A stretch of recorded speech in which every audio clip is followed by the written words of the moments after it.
eclectic collective of skeptics, the leftist mafia. Eclectic collective of skeptics, the leftist mafia. Eclectic collective of skeptics, the leftist mafia.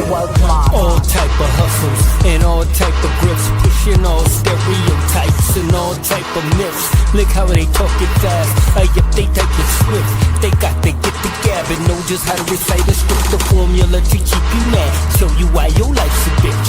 These awful hypocrites with lies dripping off their lips, but they could give a shit about what you really dealing with. It's all for the bag, all for the cash, all for the drip, they here to get rich. But I ain't here to trip, just all for my analysis, and watch the stones start to get thrown at glass palaces. Cause when they spit that bullshit, I gotta challenge it, man.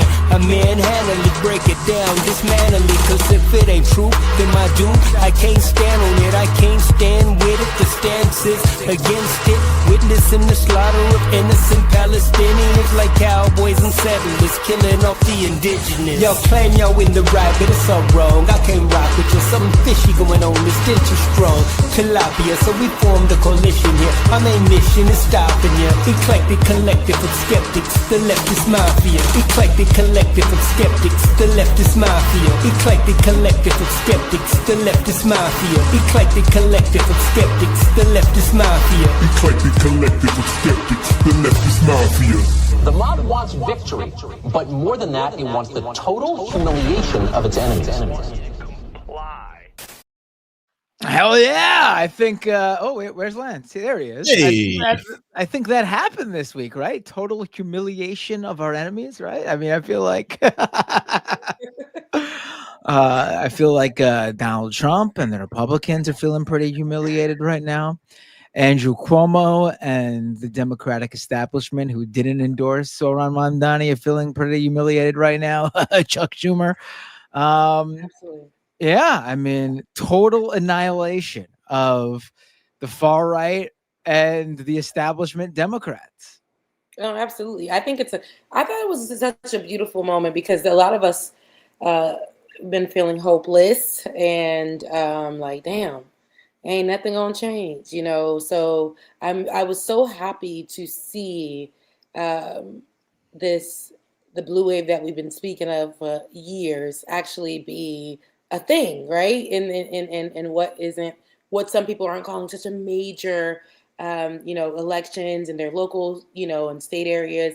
But I thought that it was such a beautiful thing to see. Here where I am in the Metro Atlanta area, we have a place called Stockbridge. There was a 21-year-old Black young man who is now the mayor of Stockbridge. I was like, okay, come on with somebody. In Marietta, this one guy, he was running for mayor in that town, and he only lost by like 80 something votes. So I thought, okay, we're going in a good direction. I feel like we're not only that, of course, I'm over here in Atlanta and rooting and screaming, for the people in New York for Mamdani. So I'm like, come on. So I know, Matt, how has your celebration been in the last 48 hours? Oh, it's been, it's been incredible. I mean, it's been, I feel like there's a extra kick in everyone's step here in New York. New York. He's the sober guy can be, essentially. Mm-hmm. Yeah, I mean, I think it does feel like I unfortunately am someone who is, a pessimist when it comes to things being too good. And I'm finding no reason to be pessimistic right now. But there is a part of me that is saying, like, my number one thought when he won, after like the joy and jubilation, was they're going to do everything to make sure he fails. And what happens if he does because of that? Like he can't just winning the election. And AOC said this during the, I think, Hassan stream I saw from the Zoran headquarters that night. This is just the first step. This is step one. And I think that's what people have to really think about right now. He won the campaign. The honeymoon phase, which is the entire campaign, really, that feeling of being the underdog and rising up and pulling off all the stops to defeat the Democratic establishment in the primary and then doing it again in the election. Everything's on your side, but now you won and you're going to be the guy in power now. You are now the guy in the office. You are now in City Hall. And obviously, he's going to have his administration, his aides, his policymakers. So obviously everyone is involved, going to be involved, but this is now the point where like, we don't want this to be another Obama. And listen, I get the love for Obama. He was fantastic. I think there's no one who would disagree with the fact that Obama, the campaign Obama, is this like romantic figure, whereas President Obama left a lot to be desired, even if you just when you put aside the obviously historic nature of the first black president, just the man and how he ran and how he ran the country and how he was president. It wasn't as romantic as campaign Obama. Nowhere close. And I've seen a lot of those conversations happening online where a lot of people somebody said, dang, I hate that we are no longer in this campaign phase because we get to romanticize Zohran Mamdani in this time. And we absolutely love that it gave the vibes of campaign Obama. It gave the vibes of where what came up for me in my Facebook memories, child. I hate to see it because I'm like, who was that person? But what came up for me was I was on campus at the #1 HBCU in the nation, Florida A&M University. And I think it was my freshman year. I was going into the end of, the first semester of my freshman year at the university. And I remember the pictures came up from us being outside and being so excited. We campaigned. We were going door to door locally. We campaigned. And, that was my first time ever being able to vote. You got me in a picture with an Obama t-shirt where I cut it off the shoulders, jumping up in the air. We're by the flame. It's a whole big thing. Not knowing what was to come and not knowing that we had the ability to challenge who our leader was and what the leader ran on and what they were going to do. So this person who made the Threads post and was like, we were in such a great place in this campaign, seeing Mamdani go to the places where a lot of people who campaign and run for these big positions are never at. And now we're going to have to go into a place where we got to hold him accountable, where we see him as, okay, this is a leader. And just like any leader, not only Mamdani, your local leaders, whoever you went to go vote for locally, like here, our commissioner for what's going on with the Georgia power and how everybody's bill been high. Those things matter, but holding them accountable is not something that you should feel ashamed about. We get to romanticize, and we also have to hold accountable, because whatever you ran on is why we elected you. So don't get into position and then turn and become somebody else or forget what you ran on or the promises you ran on. I understand that you're not going to be able to hit everything as you go through the process. There's a lot of things to undo, and especially being somebody where all eyes are on you, are going to be on you. Again, I'm in Georgia and I'm repping New York. I used to live there back in the day in Brooklyn, East New York, the hood. But I'm in Georgia and I'm repping New York because I want to see, and I know how big this is, how big Zohran being in this position is going to be. But don't feel ashamed for being somebody who's going to hold this person accountable. Even though we romanticized it, we can still do that and still hold them accountable. We still believe that you are the person, because you ain't give us nothing to say you ain't that person right now. It's fresh. It's new.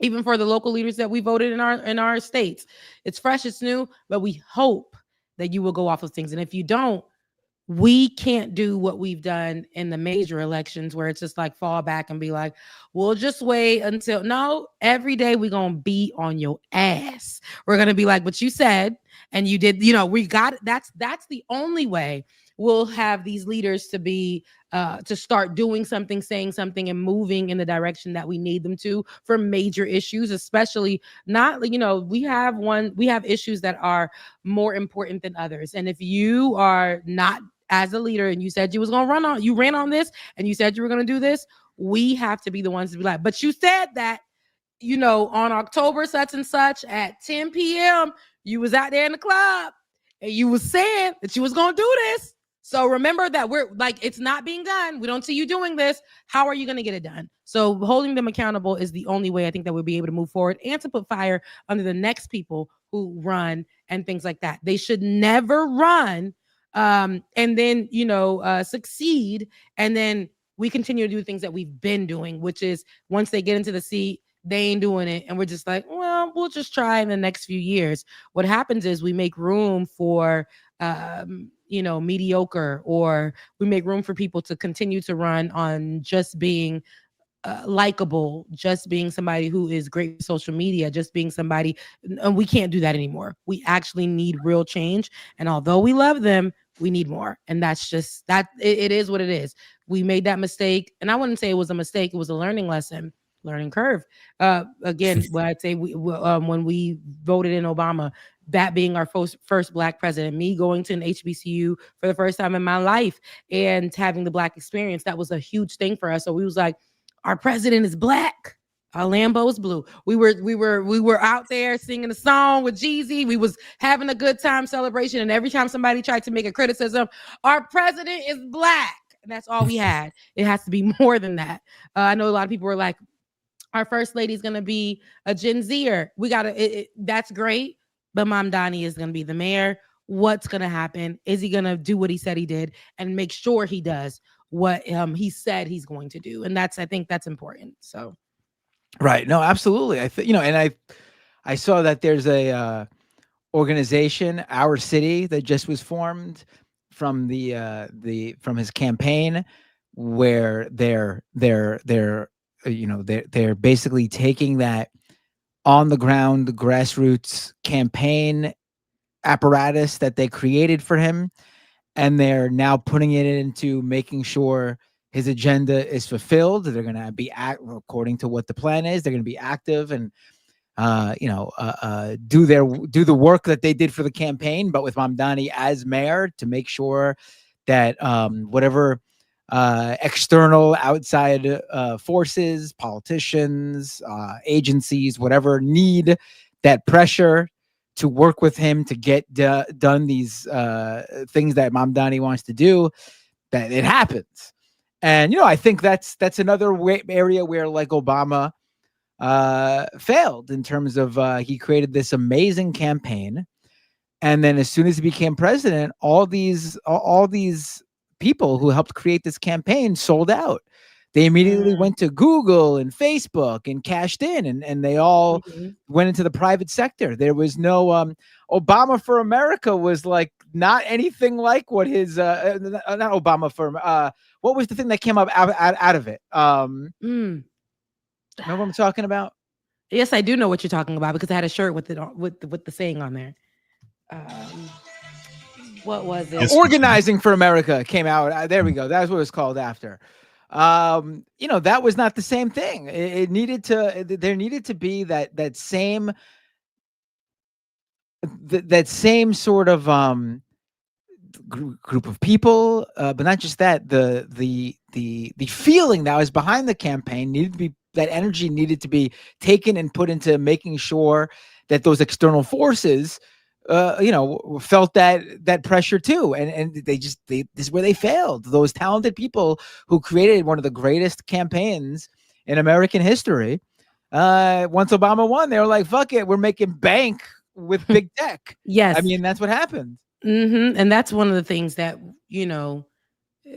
like I said, the way my finances are, I'm like, would I do something strange for a piece of change? But a lot of people in that time had chose to do that. Even right now, you'll see people who will be targeted to help push these campaigns. We saw a lot of celebrities during Obama's run twice that would come out and say,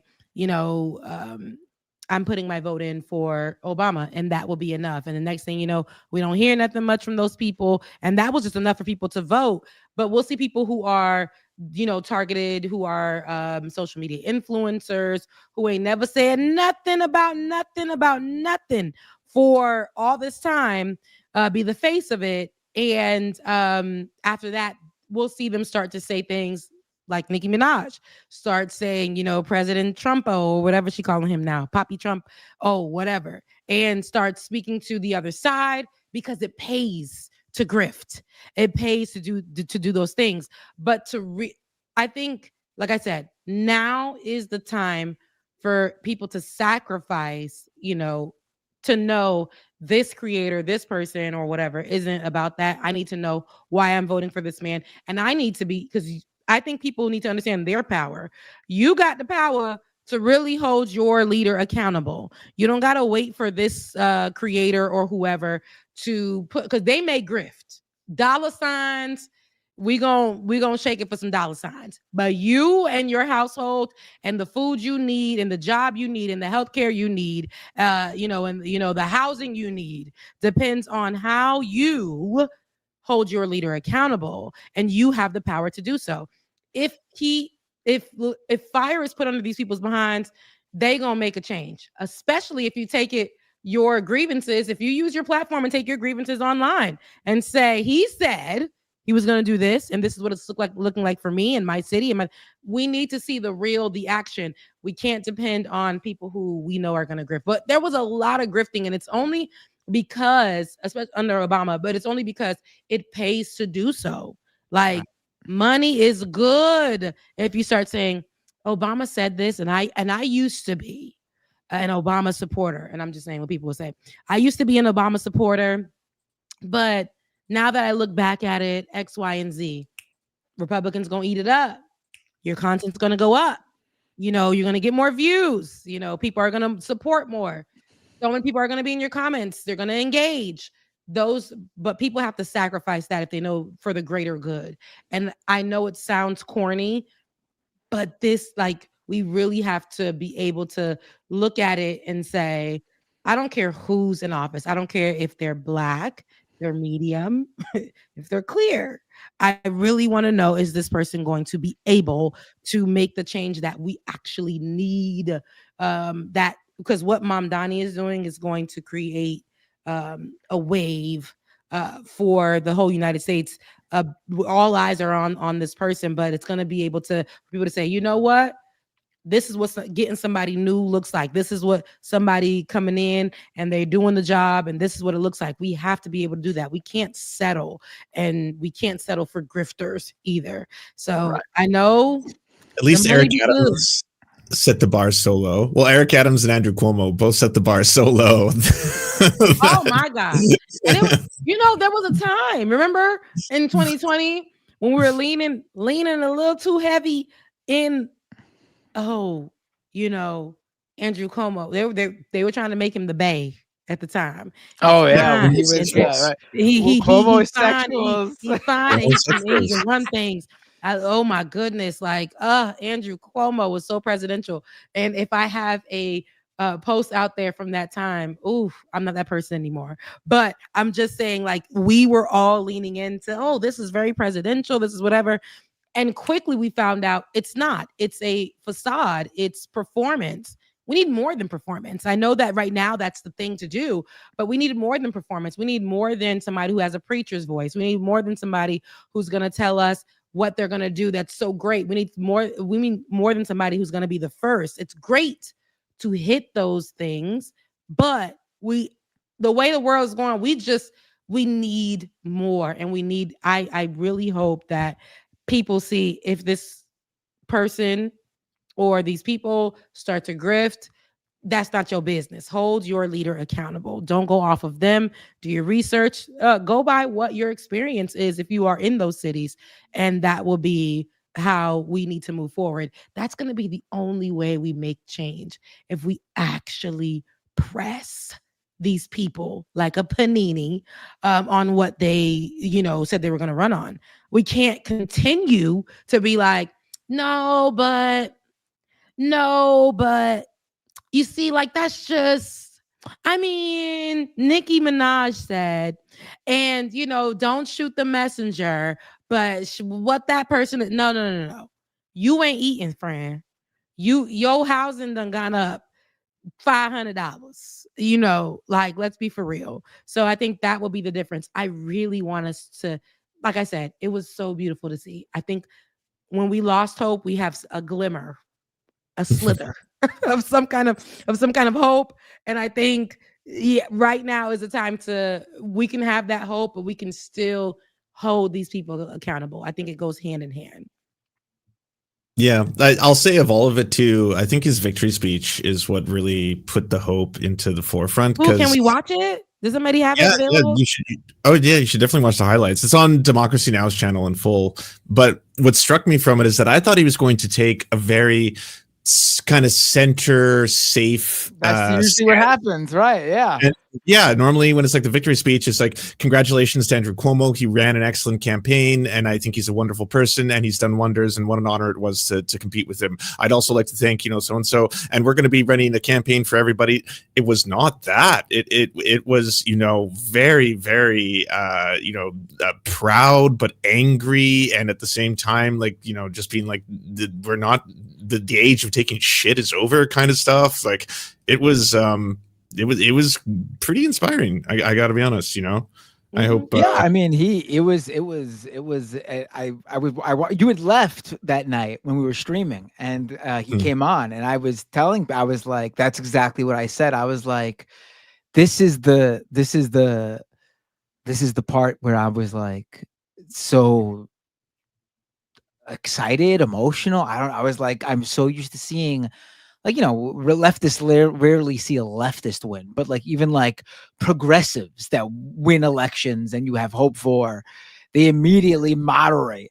I mean, she's not a progressive at all, but look how like excited people were for Kamala Harris when she came in, and then when she accepted the nomination, her Democratic acceptance speech already was moderating, talking about she was going to have like a killing machine military or something. Remember that? The most lethal army in the world. Yeah, I was like, oh my gosh. It was like, she's horrified. She went from like, I'm going to be, better than Biden. I'm going to listen to what people are saying. And then all of a sudden she switched to no difference, except my military would be more of a killer than ever before. And tough on the border too. And I was like, oh no. Like, I'm so used to that. Like, I'm so used to the moderating in the victory speech. I want to bring everyone to the table now. His was different.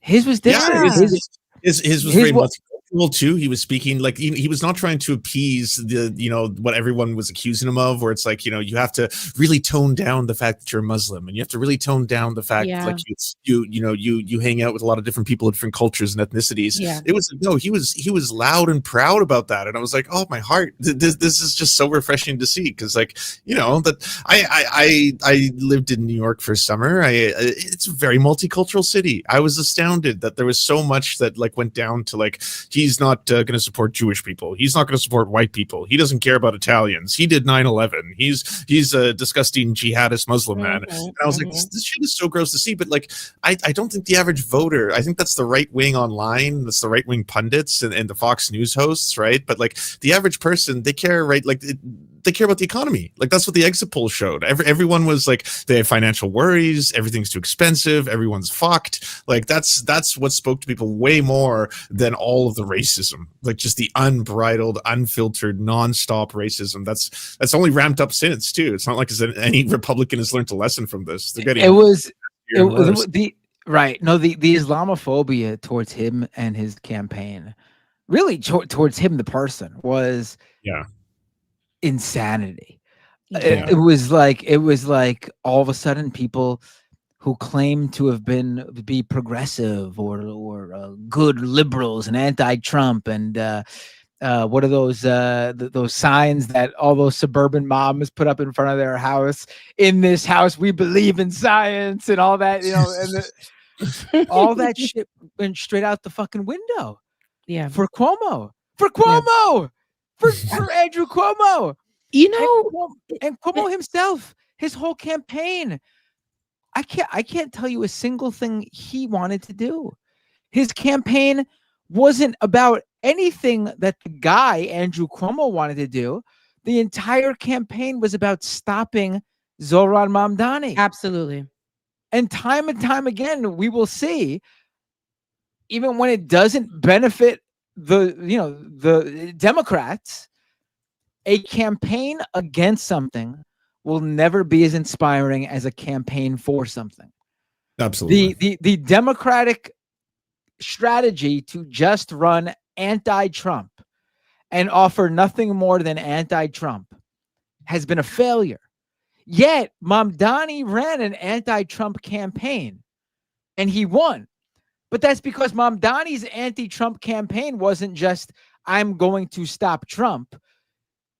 It was, I'm going to do this, and this to help you, and together we will protect each other and the most vulnerable from Donald Trump and his administration. It's the complete antithesis of what everyone else has been doing. I feel like when we seen Cuomo, a lot of the older heads who are in New York, a lot of the interviews that I've been seeing, like the on the street interviews and things of that sort, were saying that he's the best option. And I think that was just because they didn't want somebody young or somebody brown, baby, somebody who represented. And it was interesting to see because it was Black people, but older ones. And I wouldn't say all, so I wouldn't say that because, but I did see immigrants. The black vote he won the black vote by like plus 26 points or something. So that's why I said I wouldn't. Yeah. But what I was seeing was like older heads who just the same way that they do with the Republican group. Like it's just like, we know what we know. We want what we want. This young man coming in. I saw this one lady had to be Cuban because I will vote for Donald Trump. But they, she was saying like, immigrant, and was saying, I don't want him because he's a communist or something. She was saying, and she was just doing talking points from whatever she's learned. And I'm like, y'all got to do better. And I feel like at the end of the day, I'm so grateful to see how many people came out. And like you said, the Black vote won it by superseded the votes. People came out. But what I've mainly seen and the rejection or the cause for a pause was all coming from people who were older and who thought, I'm going to go with Cuomo because that's what I know. Cuomo is good because that's what I know.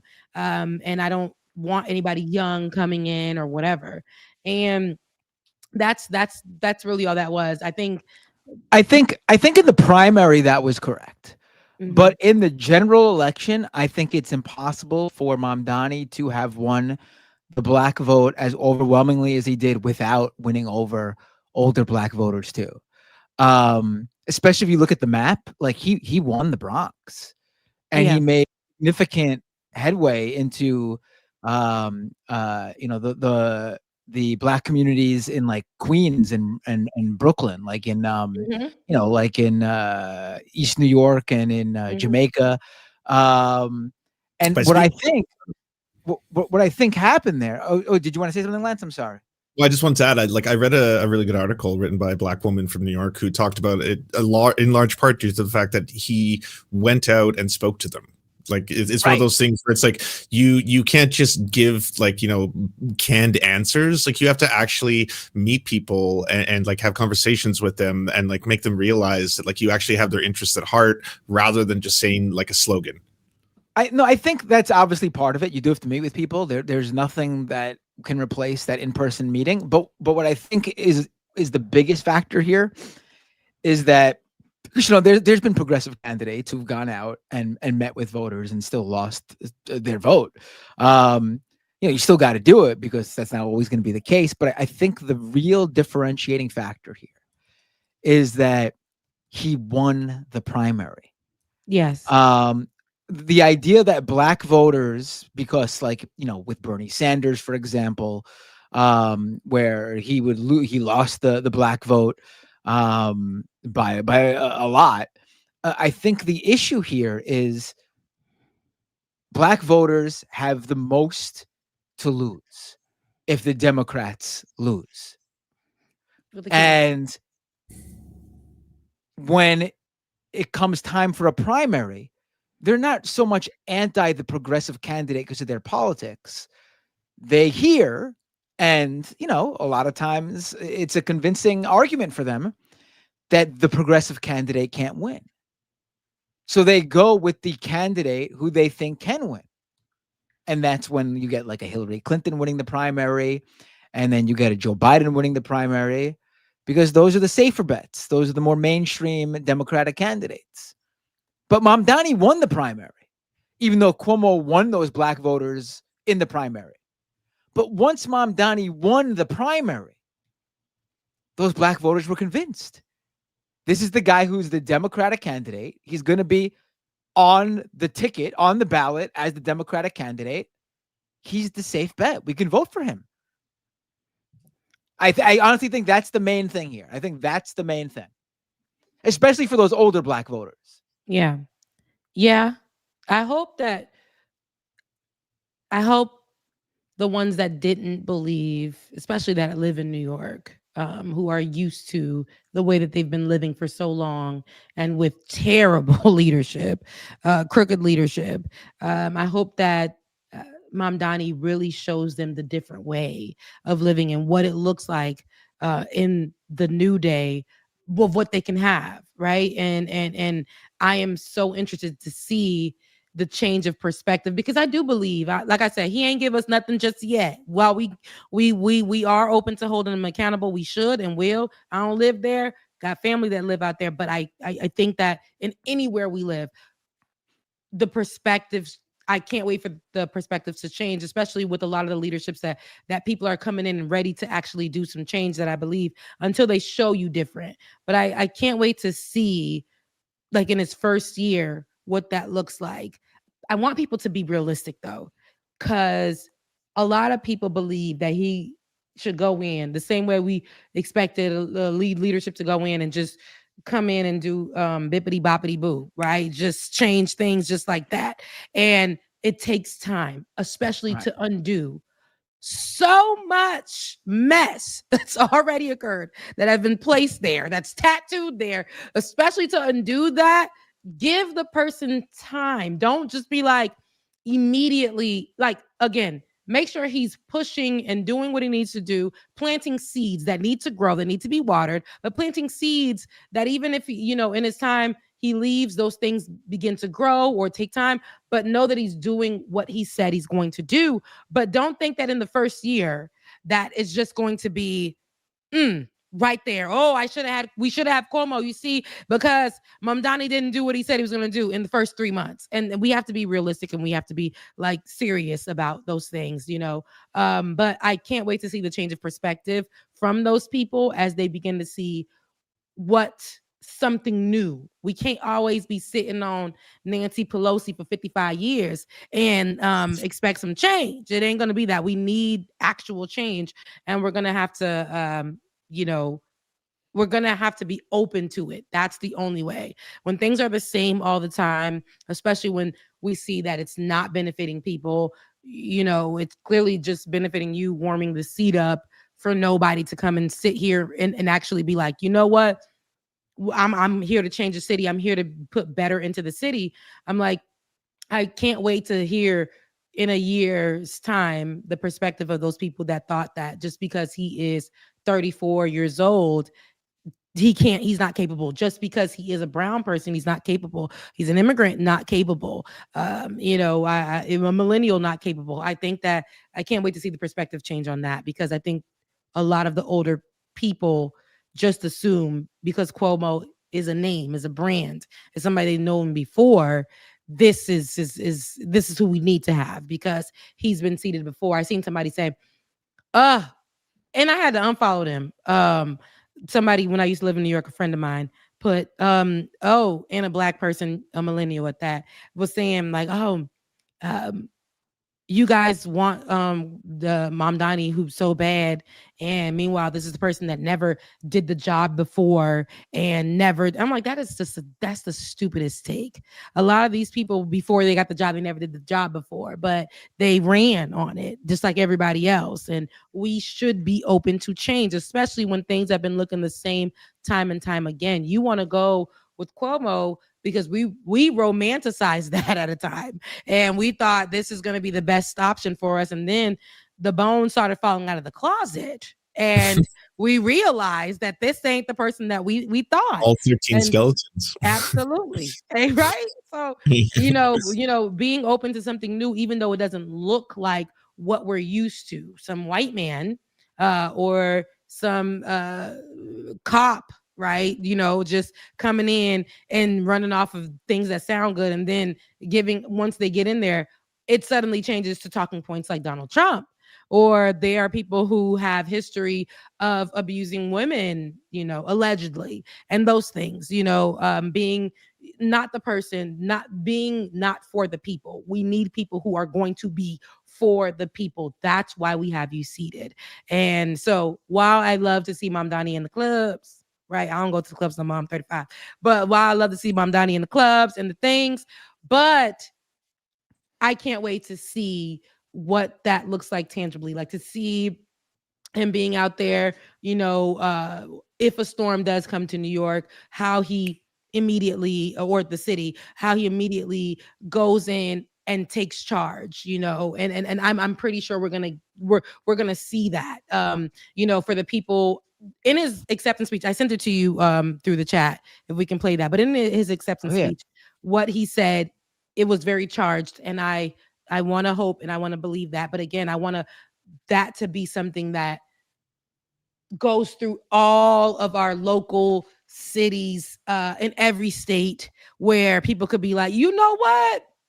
I'm gonna run, or we can go for this. There absolutely is we have a chance for change, and I think that's what we're gonna see.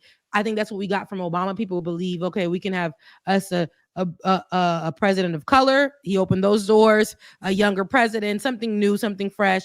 And while we didn't get everything, we got some things. So in this particular place, I think that Mamdani made history in so many different ways, but I want to see that bleed into other states, in cities, local cities. So, but yeah, I sent you the whoever can play it, because y'all know I can't run it. You want to watch all 22 minutes of it? Not 22 minutes. Oh, my bad. I didn't. Yeah, it's a long one. It's funny because like I was reading the transcript too, so I could really see every word, because it's different reading it, and it's actually a lot shorter on paper. He's really, but it's a fantastic speech. I mean, the second sentence is he's quoting Eugene Debs. You want to play a portion of it? You want to? Yeah, we could. Mario Cuomo too.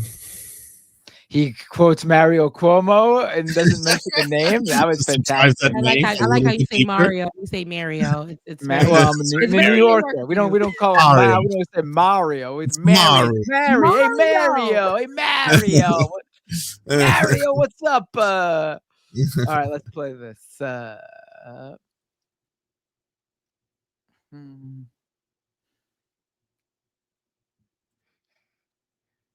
To your point, while I was getting that ready, though, Rebecca, I totally agree with you. I hope more people get inspired to try and run for, especially local office. That's where, you can do so much change, and the amount of people who turn up for local elections is so small. But also, you need charismatic candidates, because, I know everyone is saying right now that, the left can win on just the policy alone, but people also can't discount how lovable this guy was, right? Every podcast he went on to, whether it was right-wing ones like Andrew Schultz or liberal ones like David Pakman, no matter where he was, every person he talked to, you could see in their eyes, they were like, I like you. Even if I don't like your politics, I like this. I like this Zoran guy, he's got that, I really want to just sit down and be friends with you quality. That goes a really long way. It's unfortunate, but that's the game is the game kind of thing, right? Yeah, I wouldn't say Right. it's unfortunate. I think we need somebody who's likable, but who shows up. It goes hand in hand, right? We need you to be likable. I don't want to have somebody just, old white man just coming in again, or somebody who's just riding on a young white man who's just riding on the tailcoats. Remember the Kennedy boy, and it was like, sir, you don't have it. Sometimes you just don't have it. You just don't have it. And Zoran has that it factor for sure. All right, here we go. Yeah. Thank you, my friends.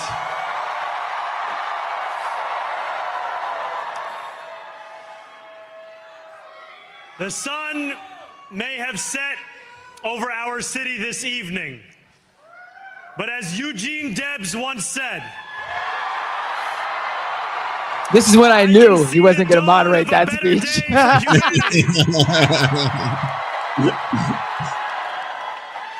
For as long as we can remember, the working people of New York have been told by the wealthy and the well-connected that power does not belong in their hands. Fingers bruised from lifting boxes on the warehouse floor, palms calloused from delivery bike handlebars, knuckles scarred with kitchen burns. These are not hands that have been allowed to hold power. And yet, over the last 12 months, you have dared to reach for something greater. Tonight, against all odds, we have grasped it. The future is in our hands. My friends, we have toppled a political dynasty. It's like they have the audience woo after every sentence. Right.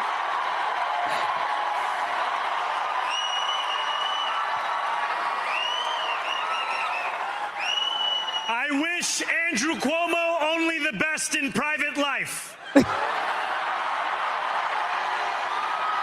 let tonight be the final time I utter his name. Come on. You preaching. As we turn the page on a politics that abandons the many and answers only to the few.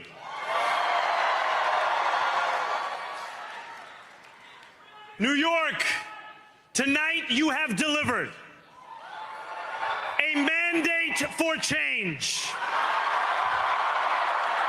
a mandate for a new kind of politics, a mandate for a city we can afford, and a mandate for a government that delivers exactly that. On January 1st, I will be sworn in as the mayor of New York City.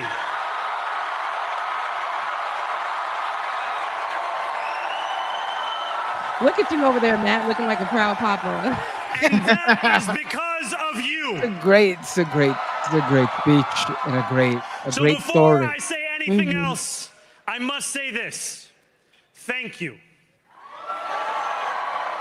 Thank you to the next generation of New Yorkers who refuse to accept that the promise of a better future was a relic of the past. You showed that when politics speaks to you without condescension, we can usher in a new era of leadership. No, this is a good speech. This is great. We will fight for you because we are you. Or as we say on Steinway, ana minkum wa ilaykum. Come on.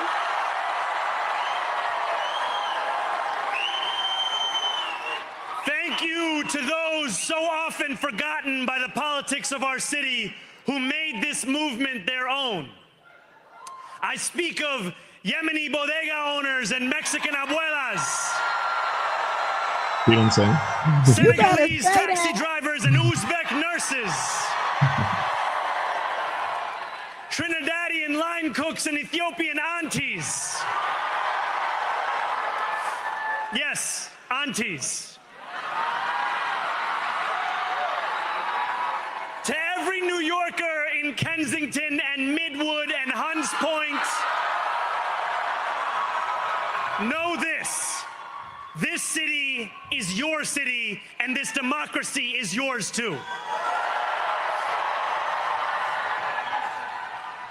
This campaign is about people like Wesley, an $11.99 organizer I met outside of Elmhurst Hospital on Thursday night.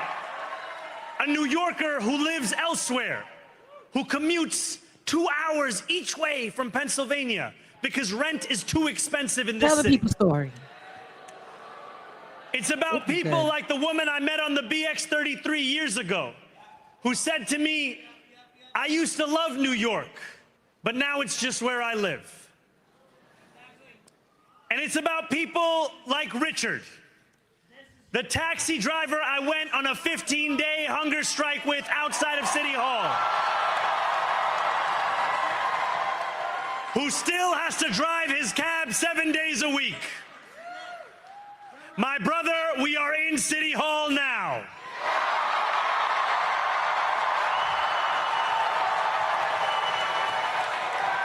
This victory is for all of them, and it's for all of you.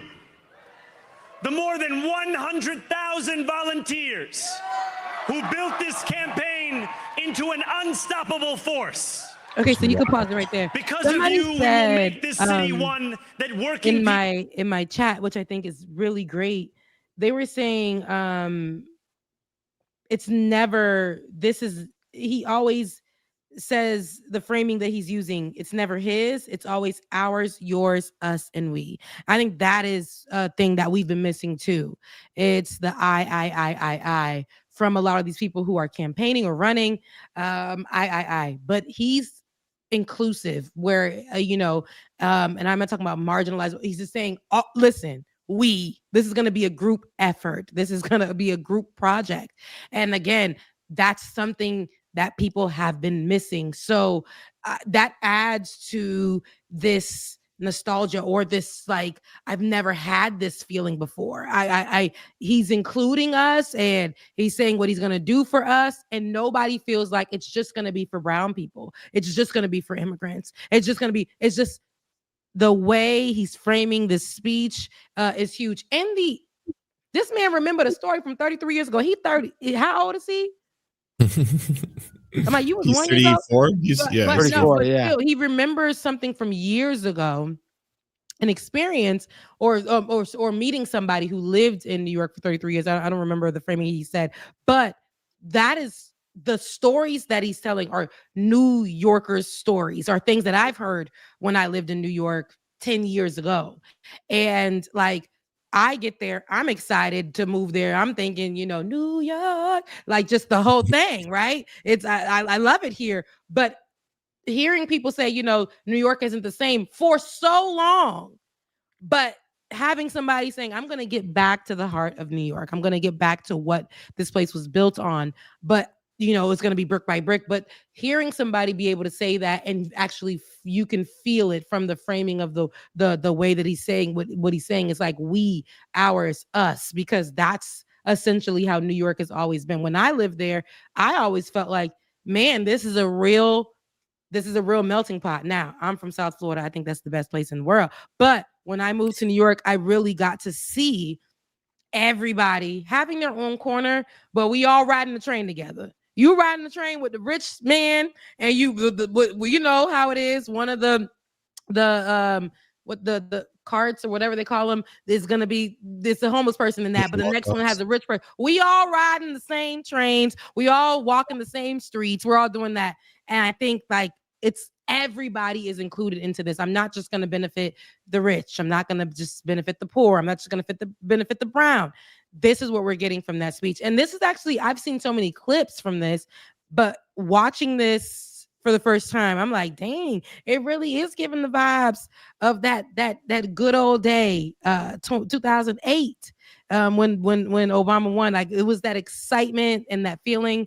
But this is a great speech because a lot of people try to compare him to Obama, but Mamdani is giving his own person. Mamdani is giving like, this right here is something I think is incomparable. We know that for years to come, this speech will always be the Mamdani speech because this is genuine. This is authentic, I would say. So yeah, that's my tea. No, it's It's a really good speech, and I think that point of him always including everyone, the we, us. I mean, I feel like that's been a ongoing thing that progressive candidates have done. I mean, Bernie had that famous fight for someone you don't know, where he said, not me, us, and all that.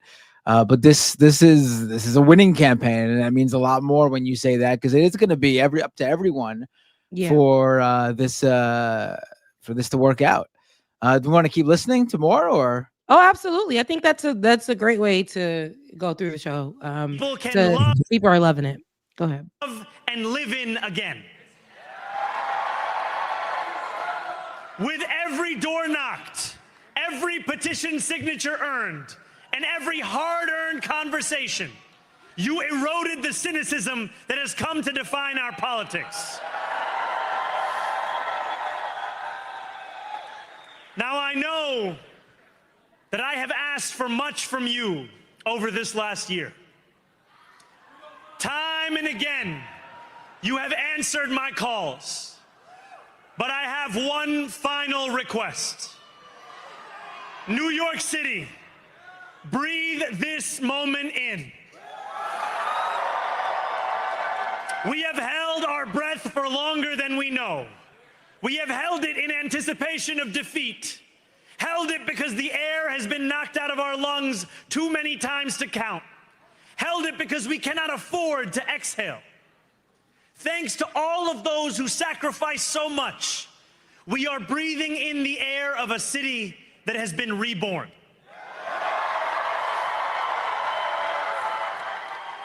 To my campaign team, who believed when no one else did, and who took an electoral project and turned it into so much more, I will never be able to express the depth of my gratitude. You can sleep now. To my parents, Mama and Baba, you have made me into the man I am today. I am so proud to be your son. And to my incredible wife, Rama,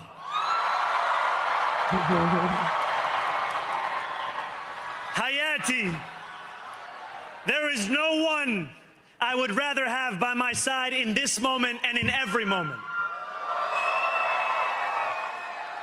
To every New Yorker, whether you voted for me, for one of my opponents, or felt too disappointed by politics to vote at all, thank you for the opportunity to prove myself worthy of your trust. I will wake each morning with a singular purpose: to make this city better for you than it was the day before. There are many who thought this day would never come, who feared that we would be condemned only to a future of less, with every election consigning us simply to more of the same. And there are others who see politics today as too cruel for the flame of hope to still burn. New York, we have answered those fears. Tonight, we have spoken in a clear voice. Hope is alive. Come on, Hope alive.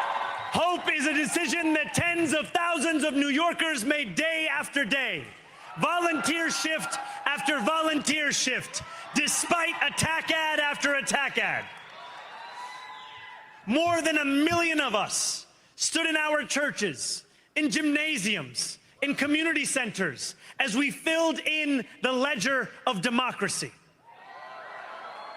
And while we cast our ballots alone, we chose hope together. Hope over tyranny. Hope over big money and small ideas. Hope over despair. We won because New Yorkers allowed themselves to hope that the impossible could be made possible. And we won because we insisted that no longer would politics be something that is done to us, Now it is something that we do.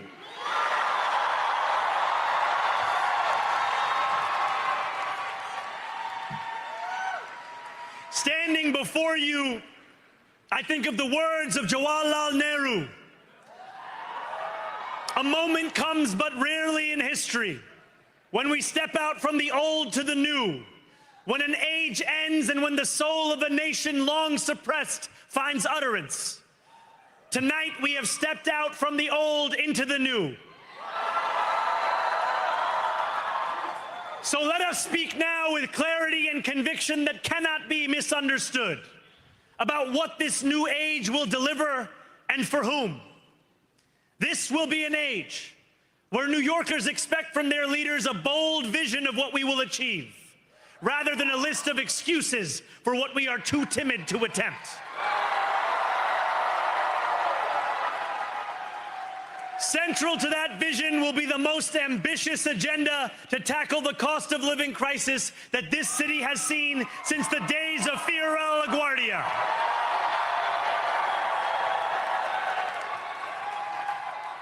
An agenda that will freeze the rents for more than 2 million rent-stabilized tenants. Make buses fast and free. And deliver universal child care across our city. Pretty incredible. Years from now, may our only regret be that this day took so long to come. Come on. This new age will be one of relentless improvement. We will hire thousands more teachers. We will cut waste from a bloated bureaucracy. We will work tirelessly to make lights shine again in the hallways of NYCHA developments where they have long flickered. Safety and justice will go hand in hand as we work with police officers to reduce crime and create a department of community safety that tackles the mental health crisis and homelessness crises head on. Excellence will become the expectation across government, not the exception. In this new age we make for ourselves, we will refuse to allow those who traffic in division and hate to pit us against one another. In this moment of political darkness, New York will be the light. Here, we believe in standing up for those we love. There's so many moments in this speech. Whether you are an immigrant, I know, right? It's a member of the trans community, one of the many black women that Donald Trump has fired from a federal job, a single mom still waiting for the cost of groceries to go down, or anyone else with their back against the wall, your struggle is ours too. And we will build a city hall that stands steadfast alongside Jewish New Yorkers and does not waver in the fight against the scourge of anti-Semitism. Where the more than 1 million Muslims know that they belong. Not just in the 5 boroughs of this city, but in the halls of power. No more will New York be a city where you can traffic in Islamophobia and win an election.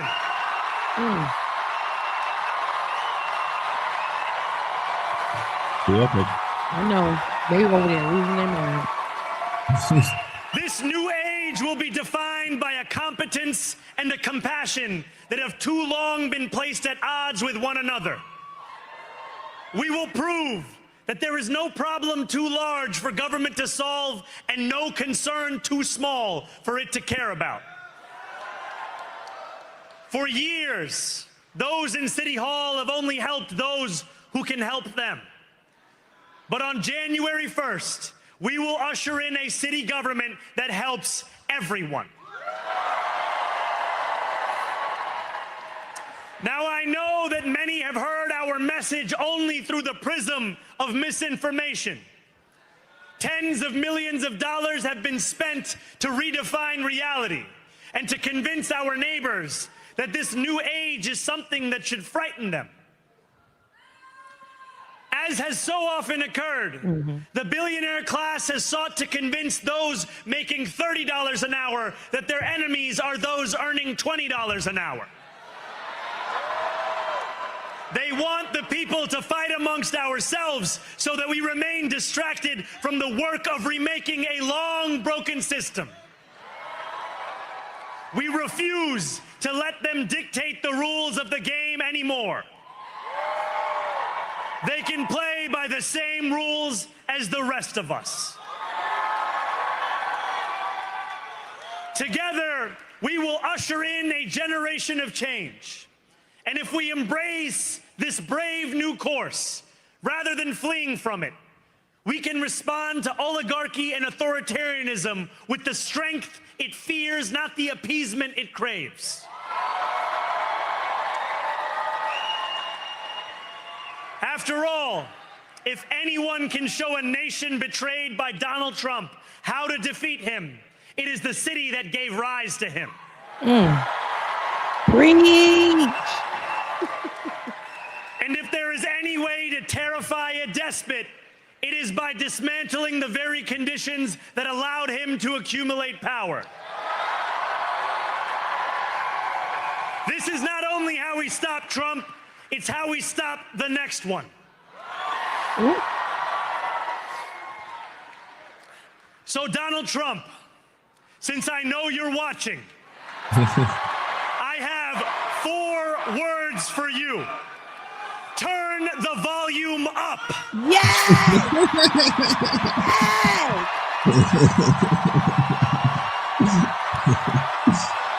Yeah, this is around where I was like, oh my god, he's going on the attack. This is amazing. An attack? That's like something sweet.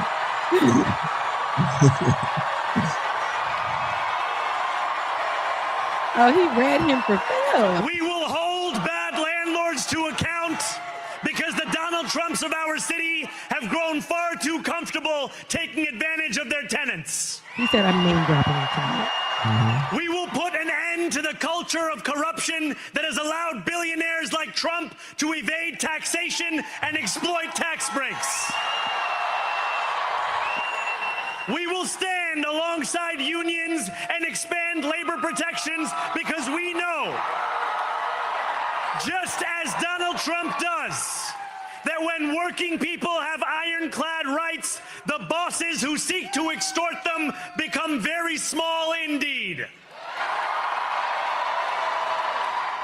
New York will remain a city of immigrants, a city built by immigrants, powered by immigrants, and as of tonight, led by an immigrant. Come on!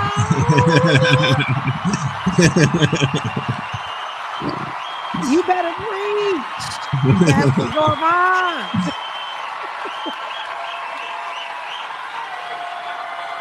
So hear me, President Trump, when I say this.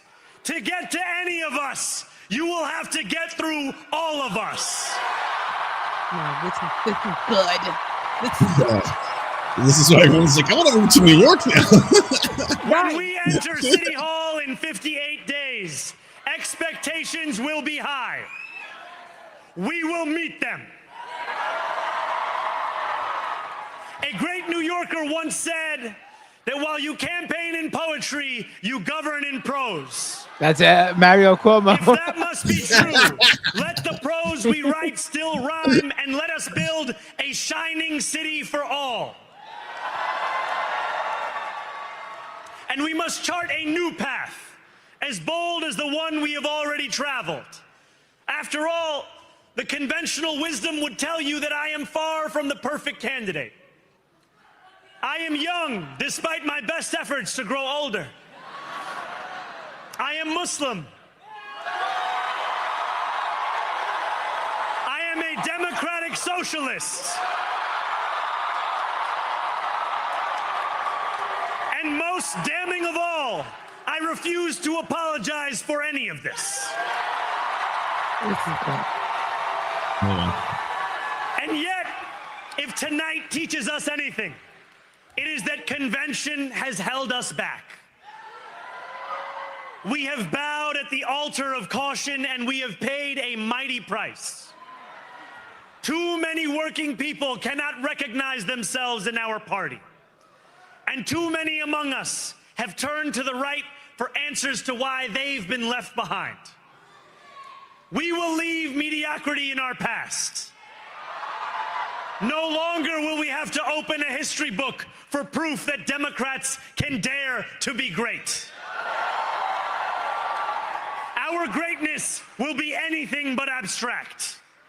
It will be felt by every rent-stabilized tenant who wakes up on the first of every month, knowing the amount they're going to pay hasn't soared since the month before. Yeah. It will be felt by each grandparent who can afford to stay in the home they have worked for, and whose grandchildren live nearby because the cost of childcare didn't send them to Long Island. Not Long Island. It will be felt by the single mother who is safe on her commute and whose bus runs fast enough that she doesn't have to rush school drop-off to make it to work on time. And it will be felt when New Yorkers open their newspapers in the morning and read headlines of success, not scandal. Most of all, it will be felt by each New Yorker when the city they love finally loves them back. That line is my favorite. Together, New York. You're such a New Yorker. We're going to freeze the... Together, New York. We're going to make buses fast and... Together, New York. We're going to deliver universal... Oh, they know. Let the words we've spoken together, the dreams we've dreamt together, become the agenda we deliver together.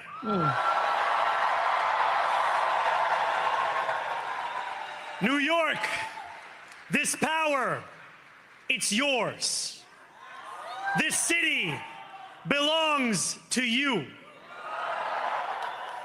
Thank you.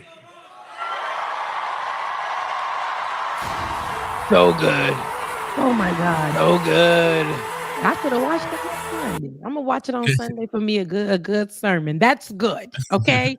That was really good. That was so motivational. I want every person who is thinking about running or who has won in these in the other cities as mayors or whatever to look at this as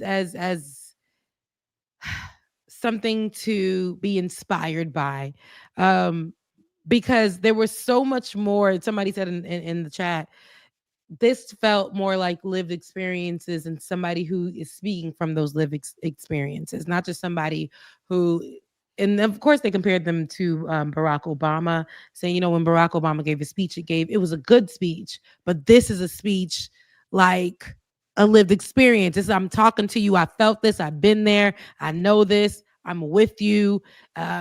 This is not just something for me to get on. I'm on, but I'm telling you, like, I know what you need because I've been there. I feel you. And we're going to do this I'm going to hold your hand throughout the way. I'm not letting you go.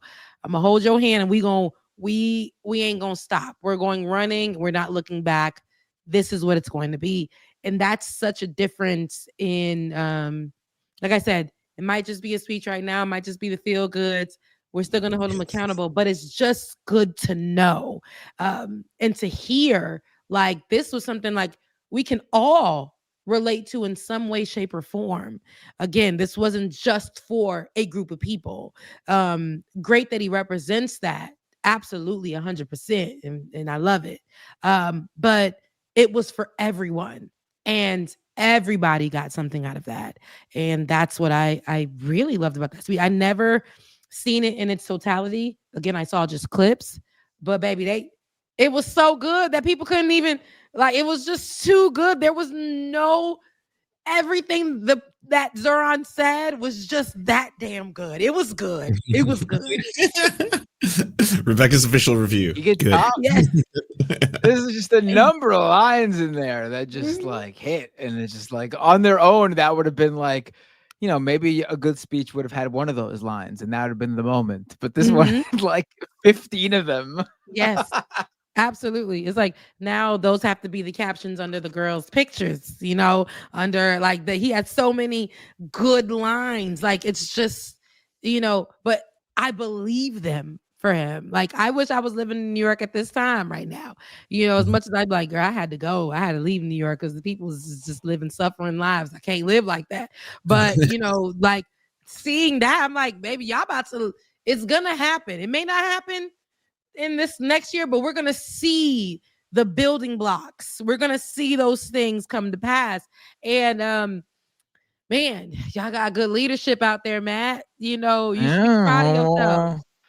We'll see what happens. We'll see what happens. But things are looking up. Things are looking good. Things are looking good. And he said, basically, like about what I was saying, like we are going to be where it's all eyes on us, but we're going to be the difference that is made that spreads like everywhere for what we need to defeat what Donald Trump is trying to do or has done. We're going like this is where it's going to start. This is going to be where we are the blueprint, and I ain't mad at it. You know, Long Island, I'm sorry to y'all people, but I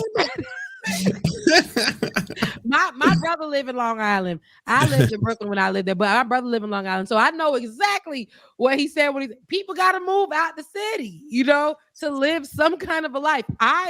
In Atlanta, I have to live in the outskirts where people don't look like me to live or to be able to afford some kind of life. So I definitely understand when he made that comment. So absolutely, man, that was a speech. That was a speech.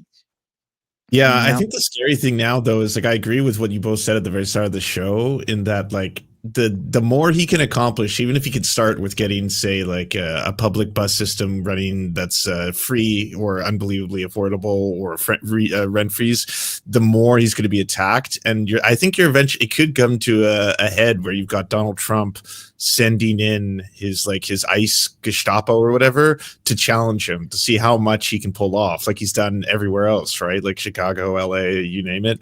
And because like he said out loud, like, you're not going to be able to do that here, where I'm not going to allow you. But like, I don't think there's ever been a situation yet where, you know, either a governor or a mayor has straight up said like, leave my town, or it's my police force versus your ICE agents, right? Like that that hasn't happened yet. I don't think it's come down to that. But I do think you know, he could be standing there for a mass civil disobedience. You know, he's a guy who would be on the ground, you know. But then Trump would be so excited to arrest him, and they could, you know, they clearly don't care about due process, rule of law. If they arrested him as mayor of New York City during an ICE raid, with him like standing there, doing his line that he just said, where to get to one of us, you have to get through all of us. That would elevate him to a level that I don't think they want to deal with. They would, he would be like, they would change the laws so that you no longer had to be a U.S. Born in the U.S. to become president. Right. He would be elevated to a level of, you know, he'd be. You know what they think Charlie Kirk's death did to Charlie Kirk's legacy, that would actually do to Zohran Mamdani, but he'd still be here to actually do what he needs to do to fight back. They'd really, that would be insanity. They hate to see it. Now I made sure that I kept my timeline clear of the haters, as far as them being on the right, coming from the right. But I know that they are like rolling over again, as you guys mentioned. Donald Trump couldn't, baby, they couldn't sleep. They were itching. If you thought they were racist before the election, after the election, they were just like nonstop 9/11 videos being posted everywhere. Like, this just happened again. You learned nothing. Rudy Giuliani posted a meme of 9/11 happening with him going like this. I was like, is he threatening to do 9/11 too? Like, the funniest thing about the Giuliani thing is, like, the whole thing, like, there's half the people who think like who are saying the Muslim thing, but there's also the group that are saying like would he be inexperienced? That's what Andrew Cuomo's take was. What would he do during a 9/11? Like, if another 9/11 happened, he's inexperienced. And I think that is the funniest thing, because literally, what would any mayor do if another 9/11 happened? I mean, we know what Rudy Giuliani did. He did not stop 9/11 from happening. 9/11 happened, and he was running around on the ground. I distinctly remember the videos of him just running around down there, like, why you with think running around his now? security guards, like, bringing him all over. What are you gonna do? There's no mayor. You're electing a mayor, not Superman. They would be able to do nothing if it happened. The question is, what would they do after? Yeah. And I think Zoran, if God forbid something happened and he had to step up to the plate, there wouldn't be any group of people blamed and made the scapegoat of whatever it is that happened. I heard that I didn't see her meltdown, but Deborah Messing, which is so interesting because I love Will and Grace. And here we go. Deborah Messing having a meltdown over this. Now, I didn't see it. I just saw the commotion about it. But, our faves are coming out. Well, she's a Zionist. That's why. That's the main thing. And so having a brown person be the mayor, I mean, they dying about it. But interesting enough, Donald Trump saying that, and mind you, we have voter suppression been a thing a long time, always been a thing, but just outright saying, like, we need to suppress more. Like, we need to suppress more, because this is absolutely out of line. It's out of hand. So Deborah Messing was like Hillary Clinton's biggest warrior in 2016. She was like hardcore Hillary Clinton person. Yep. Anti-Trump as can be, the resistance. Yep. And then a few days ago, she was sharing Donald Trump's endorsement of Andrew Cuomo as a reason to vote for Andrew Cuomo. Mm-hmm.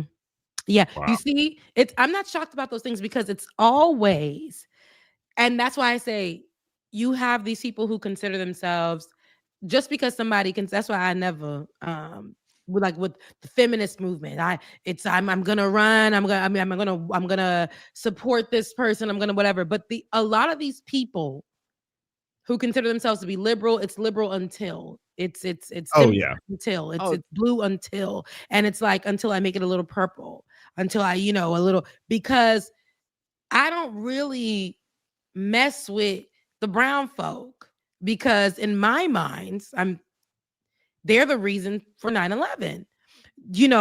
Those people, and that's not me, but I'm saying that's how those people will know that they feel. There are people who are out there who will go off of the white woman, but when the white starts to look brown, and it is brown, it's a problem now. Or when it's not, we'll see them outright say, I ain't messing with that, because that's a terrorist. That's somebody who doesn't deserve to be nowhere near any leadership in America. And that's what we'll see more of that. Not only from Deborah, I'm telling you, we're gonna see more of that. Nicki Minaj is online all day, every day for the past month, after her meltdown over Cardi B's success. We have her online now, outright supporting Donald Trump. And of course, she said things in the past when it related to COVID that was in support of that administration in some way. Wasn't she the one? Like, wasn't she the one who had that hilarious thing where, like, her cousin's balls grew or something? I was so serious about it. Balls too big on your cousin, and this happened to the COVID shot, and I totally forgot about that. Oh, I didn't, because we covered it like and just thinking about it. That's why I was like, this ain't new. But now she's just coming out, and you know what's gonna happen. You know what happens when these things, when the celebrity that's marginalized, that should be against this administration, especially with her being an immigrant, her being a rapper, her being all these a woman, right? A black one. It should be, girl, you should know better. But once these celebrities or whatever say something, the right flocks right over and picks them up, lifts them up, and now they become the face of, hey, but Nikki said, hey, but Deborah said, hey, but Deborah got it right. She understands what she sees, the issues that's happening. She's a New Yorker, and if she can see, if she like, that's what they're going to use. And they always have those moments like they did with Kanye West and any other person who they weaponize the identity politics so quickly. For the people who say they hate identity politics, as soon as it benefits them, they weaponize it instantaneously. It's like, well, a black woman said this, so I mean, are you anti-black? You have to agree with her, right? It's like, that's not how this works. It's not you have to agree with someone because of the color of their skin. That's, what are we doing here? Yeah. In Virginia, they were the right-wing Republican lady running for governor, a black woman. She was complaining on Fox News like the day before. They were complaining with her. I seen that. Why hasn't Obama endorsed her? I seen that. Like, what? Like, because she black. Listen, baby, because she's black. It ain't that. And when Issa Rae said, and I go by this, and when Issa Rae said, I'm rooting for everybody black, there's like a little asterisk there, and it's like, good black people on the correct side of things. So when we say we're rooting for everybody black, it don't mean her. It don't mean Nicki Minaj. It don't mean Kanye West. Oh, Kanye West, maybe, George Bush doesn't care about black people, Kanye. But, we're not rooting for those people, and we can't take everybody with us. I have come to learn that, like I said, during the Obama era, when I was jumping up in the air at my black university, whom I will always represent and love so much, that has been overtaken in the leadership right now is a right-wing black woman who ain't never been to an HBCU in her life, don't know nothing, appointed by Ronaldo DeSantis. That whole thing. I still love my university, but we can still say that doesn't represent our university. That doesn't represent HBCUs. We can't take everybody with us. We should be able to say, no, your black ass can't come. You not a part of this. Okay. Like, it's just not that. So what the right will try to do, because that lady is black in Virginia, I've seen that, because she's black, they're like, they want to reach with dinosaur arms to be like, little T-Rex arms. You're black, and the black president, the first black president didn't endorse you. Wow. I mean, you gotta leave those guys behind, because you need to make room for people like me and Lance at the cookout. We need to be invited. And no.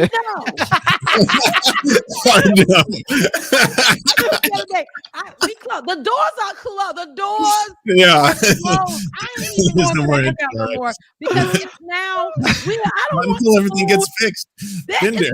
Not being a good ally. You gotta understand. I don't want the food no more. You gotta accept the doors are closed. That's 2025. Okay. We gotta close the door. Everybody can't come. Now I'll let you in at the door. I'll slide you a plate. No, I'll let you. No, we're supposed to bring food and then walk away and respect it. Food, Lance. We don't want it. I'll slide you a plate at the door, because you guys are family, right? I'll slide you at the door, but you can't come in.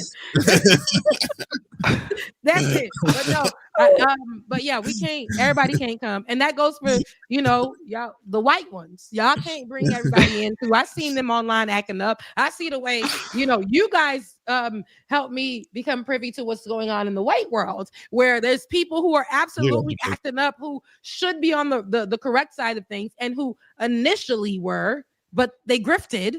And yeah, y'all gotta close your what gotta is it? clean up Raisins and the chicken clean our salad. house Y'all first. gotta close the doors on them too. Y'all gotta close the doors. It's Close true. the doors. It's true. There's way too many Nazis. I think to your earlier point when you're like, yeah, there's like this kinds of feminism I don't fuck with. I was thinking of that quote by FD Signifier where he was saying that white feminism is another form of white supremacy. That's always stuck with me, right? Like obviously it's been said by a lot of other people, you know, like bell hooks, etc. But I was like, that's kind of the point, right? Like white feminism and the problems with it is that it seems to be up to a point, and it seems to usually serve white women before any other group, right? And that's the problem. Yep. I mean, we've seen that with the Me Too movement that wasn't created by a white woman, but as soon as it the words were uttered by the white woman, it became focused on whenever a white woman said Me Too, it was now we'll do a story on this. We'll do that. But the black woman, Tarana, out of New York, a real New Yorker, she is the one that created the movement and didn't get any credit for it until somebody white said it. And that's what happens in those movements. And and that's why I say, like, girl, Deborah, please, what JK Rowland, please, all y'all, please leave the people alone. Nobody, and I want for white folks to drag. Like y'all in the business of dragging. So I want for white folks to drag her. Because again, I love Will and Grace. I watch it all the time. I was forced to watch it because it was on our local channels where we didn't have cable in the other rooms, and we had to watch it, right? When we came from school, it was forced. And I watched it, and now to know, but I'm not shocked because there's so many other people who believe the same thing and who go off the same things. It's like, I am for this until it doesn't look like me, until, like, oh, abortions, you got Christians who are like, oh, I'm all for this. Oh, but then there's abortions, oh gosh, I can't be a part of that. Oh, LGBTQIA plus. Oh, absolutely not. I want no parts of it. So until you're part of a marginalized group, and then now you don't want to support because this person says everybody, and you're like, I don't want everybody. I just want me and my marginalized white self as a woman, to be paid better or to be this, whatever. And if I can't, that's why I couldn't. Not only do I not fuck with Hillary Clinton for so many reasons, the number one being that I'm Haitian, but for those reasons too, I saw so many women supporting that just because she's a white woman and saying, oh, she's all for us. They made her the face of the change for women, and it was only really the change for white women. And I'm like, yeah, we got to be clear on that. So yeah, absolutely. It's 10:25. I think you made the reference there, but also important to really hone into that white feminism often also is only not just for white women, but for cis white women. Yes. They're some of the most transphobic TERFs. That's what people call TERFs. Basically, people have sort of started using the term TERFs for just anyone who's like transphobic, but that's not actually what TERFs are. The original meaning of the word TERF is specifically trans exclusionary radical feminists. Literally those sort of hardcore feminist white women who are all about women's rights except for trans women. Yep. It's always going to be this, but not that. It's always going to be, oh yeah, except this. And that's why I'm like, when anybody, and I had to unlearn those things. I'm gonna be honest with you. When, I was coming up, especially being Haitian from a certain upbringing and what we don't accept, and then being a church girl, the things that we don't accept, I had to unlearn that. A lot of those things I began to unlearn when I went to FAMU, but then through life experiences and then becoming somebody who worked in politics, literally like up until then, because all of this stuff was told to us to be the right way. And I'm like, you know what, if we're going to be all inclusive, with the marginalized folks, it got to be real. It can't be us, but not them. It can't be that, except for at the cookout. But it just can't be that. Like when you are people were telling me, oh, we need to support this because whatever. Now, the only reason I was supporting because I didn't want Donald Trump. The only reason my vote went to this heifer was because I didn't want Donald Trump. But understand that I was very aware about why people were voting. The same reason why the people came out with the blue bracelets to try to say, but look at me. Like I voted for Kamala, and I just want you to know that, girl, if you don't get on my face, like you and your family and your friends, and the third time if like it's so weird. It's like if you support, you just support. There needs. You don't need to do performance, but we also are aware of what those groups stand for. When feminism came about, it was never about making it about all women. It was just making it about white women. And even with affirmative action, all those things, like they hate that there's other people included into that. They just it can't be just about white women. And that's why a lot of people feel that it's just enough when this right-wing white person is like, we need to make space for women, and everybody's clapping for that. No. This person is saying something, and you need to hear what they're saying. It's only white women. It's not all women. They're saying white women, and that's why you thinking, she's all for women. No, she just is for white women. Remember, her principles still align with what the right aligns with, and that's everybody but this and everything but this. And we see how they want to mute everyone but them. Everything is a problem. Democrats won big. And while I have my criticisms, of course, of Democrats all day, all the time, but Democrats won big. Finally, we did a little something that gave us a little hope. And the right says, absolutely not. Let's create. Now I want to create things. This is absurd. Let's create things to make sure that they don't win again. That's the problem. Getting us all to fight each other. Like that's how they stay in power. That's how they win. If we're all fighting each other, like that, when you mention where it's like, within this community, they don't like queer people. Within the queer community, they don't like black people. Within this community, they don't like indigenous people. It's all these people without power having to fight each other. And then billionaires just get to watch, right? Because we don't fight them. We don't fight them.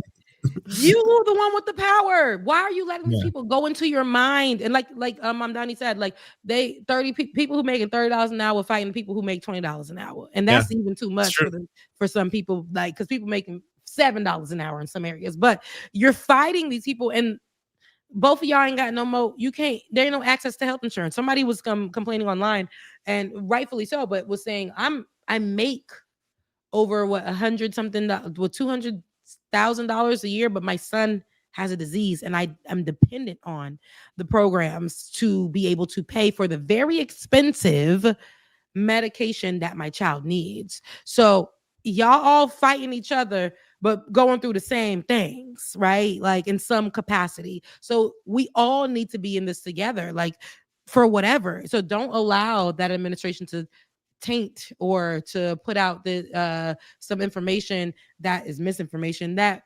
they're making people believe because I'm better than you, because I make this much, you don't deserve this. Your ass is on Snap. The whole, like, it's all misinformation. Black people are the ones abusing Snap or whatever. I know so many people who are working people who have to be on Snap because of their rent going up. Now that amount is no longer what they can use to feed their family. That extra money has to go to make sure that their children, their family is housed.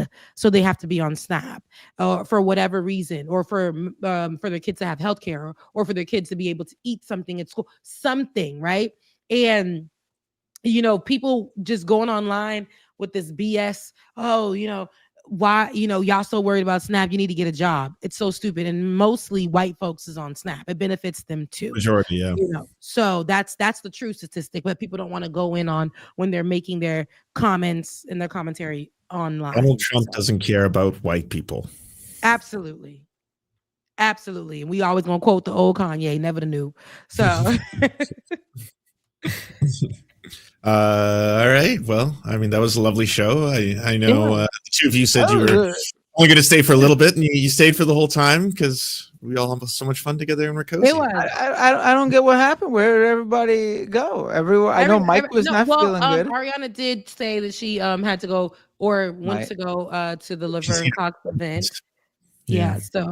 But I didn't see, but I know she was out in the streets. I didn't see, I know that we promised them a show with Matt and Ariana, but Matt got ghosted.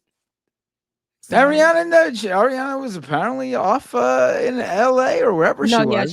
She couldn't. Yeah, but there's a lot going on. So with the airlines and things like that. So I definitely was one person that told y'all this stuff. It's been a lot going on. David Doel is probably still mourning his Toronto Blue Jays blowing it in Game 7. Unbelievable. I mean, geez. They got that far, all the way to Game 7, and they couldn't pull it off. I mean, what a all of Canada was crying. Thing to do. Yeah, I could believe it. Canada. That's hilarious. And Mike wasn't feeling well. Just to be clear, Mike wasn't feeling well tonight. Mike's level 60, so send him love. Yeah, there are 28 super chats. Okay, I only have like 4 though, so that means I'm only reading out mine. If you want to read out David Dole's, I'll leave after. Are your super chats here in the thing? No, right? I'm not connected with you. And do you have any super chats, Rebecca? I have some. Do you want to go first? All right. So I was about to complain about to say like people left like 20 super chats for a chat for either David Dole or Mike, and they're not even here. They're not even here. Usually, I know y'all be sitting down making it rain after I leave. So, so why don't you want to start with yours, Rebecca? We'll start with mine. Tropical Ding Dong. Thank you so much for here we go. Your super chat. The mistake Obama believed that capitulating to moderation, centrism, incrementalism, come on, words, would get us there. Mamdani is Obama's spirit with Bernie policy. And thank you, Nintendo, for becoming a member to my content with no content. Nintendo again, Leftist Mafia. I have a question. Do you consider Orange Man person of color voters is self-hating racist? For me, it's yes, unfortunately. Huh? Yes, and it will always be yes. You're talking about. Oh wait, here we go. This is it. There we go. Kuya Damon, haven't seen you in a while. How are you? So happy to be here, or so happy here in Boston to see Mayor Wu reelected and Mamdani win in NYC. I'm so glad that you got a win in Boston. Many of my proud Muslim classmates. Well, I mean, Mayor Wu, from what I understand, is good, but she also ran unopposed. She wasn't losing. Oh, don't be a hater. Classmates were happy to see his win in NYC. The same like you, Kuya. We everywhere around the world. We was New York. We was somewhere from the boroughs that day. Okay, when we saw the win. So I'm with you on that. Prairie Fire for sure. I would like to shamelessly plug my YouTube channel. Prairie Fire Neb. Everybody go follow. In exchange for you sharing this to the Leftist Mafia community, it's shared. We're out there. You on screen. I will give you this money for part of a rotisserie chicken for sure. Thank you so much as always. $10 doesn't buy a rotisserie chicken anymore? Absolutely. Every time. Every time. Yeah. I was like, no, definitely. I knew inflation's gone crazy. Well, I mean, Kowalski is in Nebraska, so maybe he thinks out in like the big cities. You can't buy rotisserie chicken. Are y'all buying $20 rotisserie chickens? What the hell? I mean, you do gotta go to like every time. Thank you, because people ain't got the money and it's expensive. Okay, thank you. And they be on sale over there at Sprouts. If you go, towards the end, they be nice and freshly cooked. And you can go, I like to come and recook mine when I bring it to the house, but they have it there for you for $10. It's $9.99. So thank you. I appreciate it. Narrator 6896. Someone said Mamdani's speech is so good, I'm afraid he's going to do drone strikes. Oh my God. Yeah, I play too much on the internet, and that's why it shouldn't be given to all y'all. Xavier Bacall, thank you so much for your super chat. Calzamora 9430. Thank you so much for your super chat. Joseph Kerr 27. We did good getting both public service commissioners in Georgia. Yes, because we need to get the light bills down. They tried it. Some people are paying $200 more than what they were paying before. So those things matter. Even in your local elections, people like the public service commissioners are responsible for those things going up or down or whatever. So make sure you guys are on that, because that's literally a big thing. So it's impressive to have such turnout in an odd year. And we got to keep it going to finally flip the governor. Love from Macon. Mwah. Love from where I'm at, because y'all can't know. But shouts out to you in Macon, my Georgia neighbor. V-Man 29397. Hey, since Mamdani is today attending a conference of New York Latino leaders in Puerto Rico, should he take some time to meet with Democratic Socialists of Puerto Rican Independence Party? If he can, if he has the time. I mean, if he has the time, if they're available, maybe so. But that's a busy man right now. He's a mayor. It's a busy man. Thank you for your super chat. Parker 402. One of my favorite parts was when Zoran says, if you want to get to any of us, you're going to have to come through all of us. Me It's too. a good line. Yeah. I said, come on. We are family. Yes. I loved it. I loved it so much. Like I said, we ain't even in the city, but we feeling like, yes, we all holding hands. Like, you got to get through all of us to definitely get into the city. Angela W46. There's a much more inspiring line than when Cory Booker said, what was it? You gotta, if you wanna get to me, you have to come through me first, or something. It was yeah, when we look back at those times, it's so cringy. It's so cringy. Jesus, my God. Love Cory at a time, but it just became cringy. Angela W4650. Thank you so much for your super chat. Canada needs a Zoran. You heard, Lance? Canada needs a Zoran for NDP leader.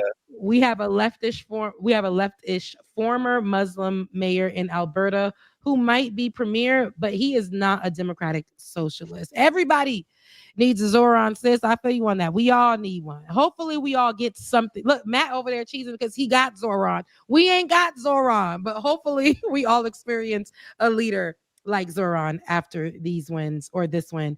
Jacqueline H 7050. It's class system feminism, not race feminism, white collar feminism versus the rest of the world feminism. I absolutely agree. And thank you for your super chat. Ash. Oh shit. Here we go. Oh shit. Here we go. That's their name. Thank you for your super chat. Speaking of Kanye, did y'all see his bizarre pivot denouncing his anti-Semitism and acknowledging his bipolar disorder? No, I haven't. I believe it, but that he said this, but I knew it was coming at some Hasn't point. he done this already, like years ago, and then he went back? Like, he goes back and forth all the time. Thank you. He the acknowledging his bipolar disorder. He did that years ago. I don't know about him denouncing his anti-Semitism, but he does that very often. You're right, Matt. No, where he goes back and forth, where he'll do something so off the wall and disrespectful to a marginalized community, even if it's his own, and then be like, "Oh, I was off my drugs." Right. Like a year ago, he tweeted something like Jonah Hill made him see the light when it comes to Jewish people or something. Do you remember this, Lance? Like, I can't remember if it was Jonah Hill or if it was someone else, but he mentioned some actor who was like, I am no longer anti-Semitic because I saw I was watching someone. Right. And then he released that Hitler song. Yeah. He released the album Tuck that came out after. Yeah, that came out after. So, he saw the light and still heiled Hitler. I mean, I don't think he saw the light. No, and did not, and then still blind. Very Ray Charles. Okay, but the thank you. Bay Photo is the last one for the super chat. Tuesday was also a really bad day for Moms of Liberty. Pay attention to the local races, including school boards. Yeah, a lot of. Again, this is going to. I think this recent election is an eye opener for a lot of people about how important local elections are, and to move forward in knowing what's happening in your city and in your little area. I know what's happening in mine because these white folks, they go out and make sure they vote. They do all the things. I see changes all the time, and I see how it contributes to the city. Also, I did get a Cash App, and I appreciate you. Billy Miles sent me, and I hate doing the Cash Apps. Oh no, I love doing the Cash Apps. I love receiving them, but your full names be on there, so I'm sorry if I said your whole government. But Billy, thank you for your Cash App saying for small blessings. I appreciate it. So I'm gonna head out, but I just wanted to say briefly, Y'all know I've been working the odd jobs, the small jobs, the in-between jobs to try to keep things together. I am facing eviction. So if you guys can, please support your girl. It really, really means a lot. So Becca's voice on Cash App, super chats are open. And I am going to go take my behind to sleep because I got to be at work tomorrow at 5 a.m. I love you guys, and I mean it. Bye. Love you Take too. care, everybody. Have a great night. Bye. Oh, I didn't know that. Oh, I hope everyone, if you can, please send some love to Rebecca. Send it her way. In the form of cash on Cash App. Yes. Lynch, you want to go ahead? Sure. Looney Tunes 9,000. Thank you for the $4.99. Highlights of the great week. Dick Cheney passes, Zoran wins, and crazy Nancy Pelosi retires. What a great week. And enjoy it, everyone. Drink it in. Don't give in to sadness. It's important to celebrate. Too much of being a leftist is actually caring and having empathy about what's going on around the rest of the world and bringing you down. Rise Again 845, thank you for the $2. Call him Chef Zoran. He cooked. I agree. Otaku Dragon, thank you for the $2. Thanks to Tesla, Elon is the first trillionaire. I saw. I don't think there's any greater example of we need to eliminate all billionaires. They shouldn't exist, let alone trillionaires. It's obscene and an indictment on us as a species. Jacqueline Lech, thank you very much for the $6.99. So glad Naomi Klein and perhaps her husband Avi Lewis were in the crowd. Hopefully he's thinking of how to do a Mamdani with the NDP. He is. I mean, I noticed most of the NDP for American viewers. We have a right now the most prominent and popular leftist party in Canada is having the leadership race. And so right now, a bunch of different candidates are trying to run for the leader of the NDP. I'm personally loving Rob Ashton, Tennille Johnston, she's a fellow Indigenous Canadian, and also Avi Lewis, obviously, who's a friend of the show and has been on a couple times. So I hope any three of them do well and get success. Angela W., thank you for the dono. What do you think of the NDP leadership candidates? That was good timing. I think Rob Ashton is a union rep and seems to be very genuine. So you're getting a working class hero. I think Tennille Johnson is kind of like a lifelong Indigenous activist. And Avi Lewis, I think, is probably the biggest in terms of brand recognition, as he's both like a pretty prominent filmmaker in the country.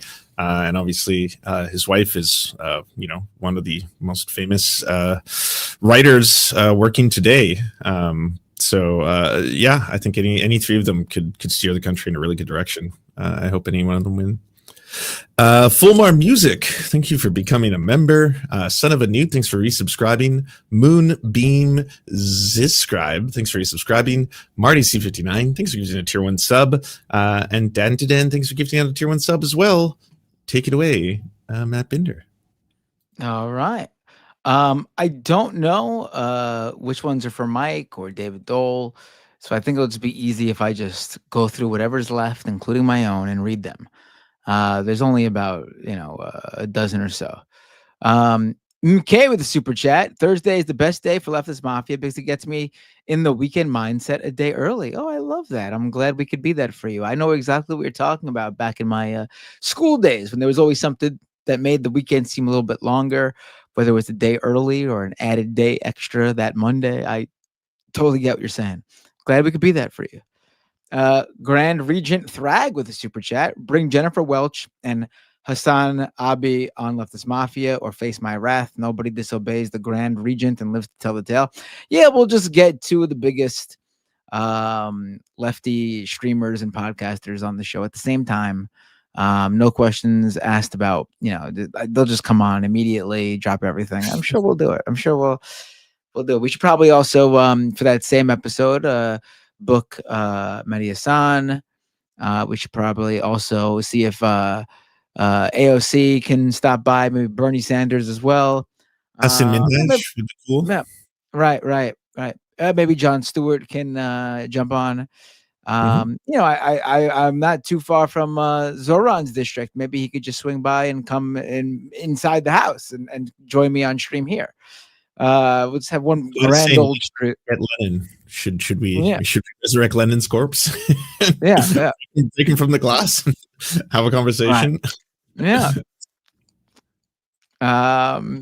Lizzie Bennett with a super chat. New theme song. I prefer the last one, but to each their own. Speaking of which, could you put up the previous song on your alt channel? We should put the songs up, but we've been going back and forth. That's a listener created one. I love that one. I like the chorus a lot. I'm so glad they edited it to put that chorus up top because that chorus is catchy. I love it. I made the other one that you're probably used to, and yeah, it's up at youtube.com/@memes of production. So that's youtube.com/@memes of production. And then if you just scroll through the videos, you'll see the music video for that song up there.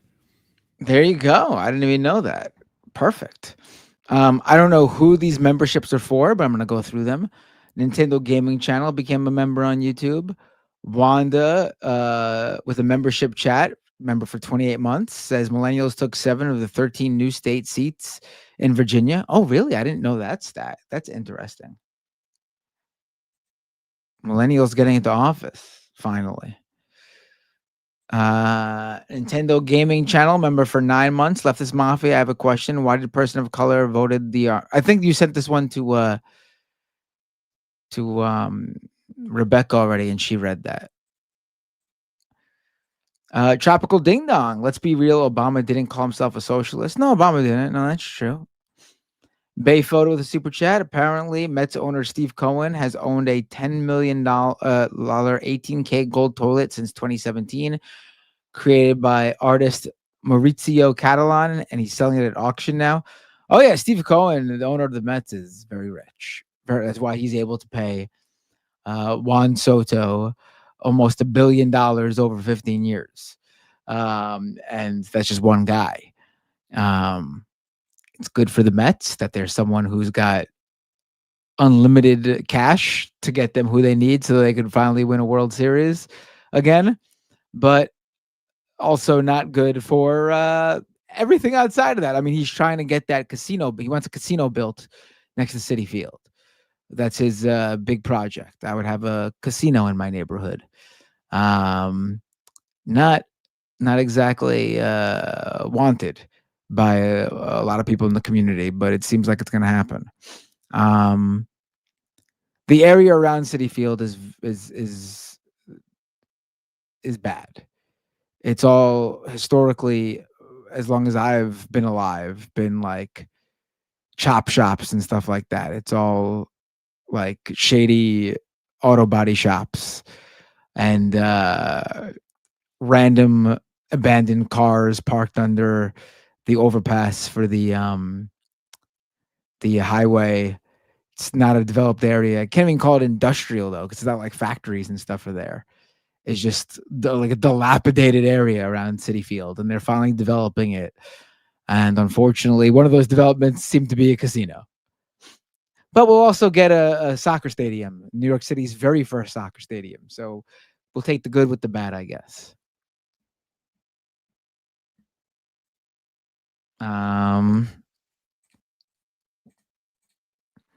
Tim Sim with a super chat. After Tuesday night, with new seeds of hope all over the country and seeing what we Texans messed up with voting our state amendment props, we still have lots of organizing to do. As one said to me, why can't Texas have this? I mean, Texas for a very long time was thought to be, I don't know, maybe it still is, but was thought to be the that next state to flip, or the one of the ones closest to doing it, like after Georgia.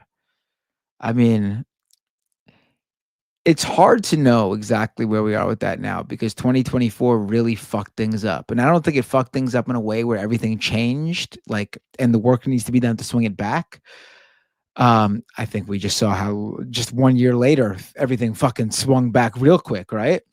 But I do think 2024 fucks up our data points in seeing where we are with these things, like what states we're ready to flip, what states should have been won, but because of Biden and Harris and all the fuck ups that happened that year, you know, it was an off year and that data is skewed. I'm not saying it's wrong. I'm just saying it's not accurately portraying where things are moving. It's just showing how everything fucking was swung back for that one particular election and might not be that way for good. You get what I'm saying, Lance, right? I do. Jace Butcher with a super chat. Looks like Mike David and Ariana voted for Cuomo. I think they did.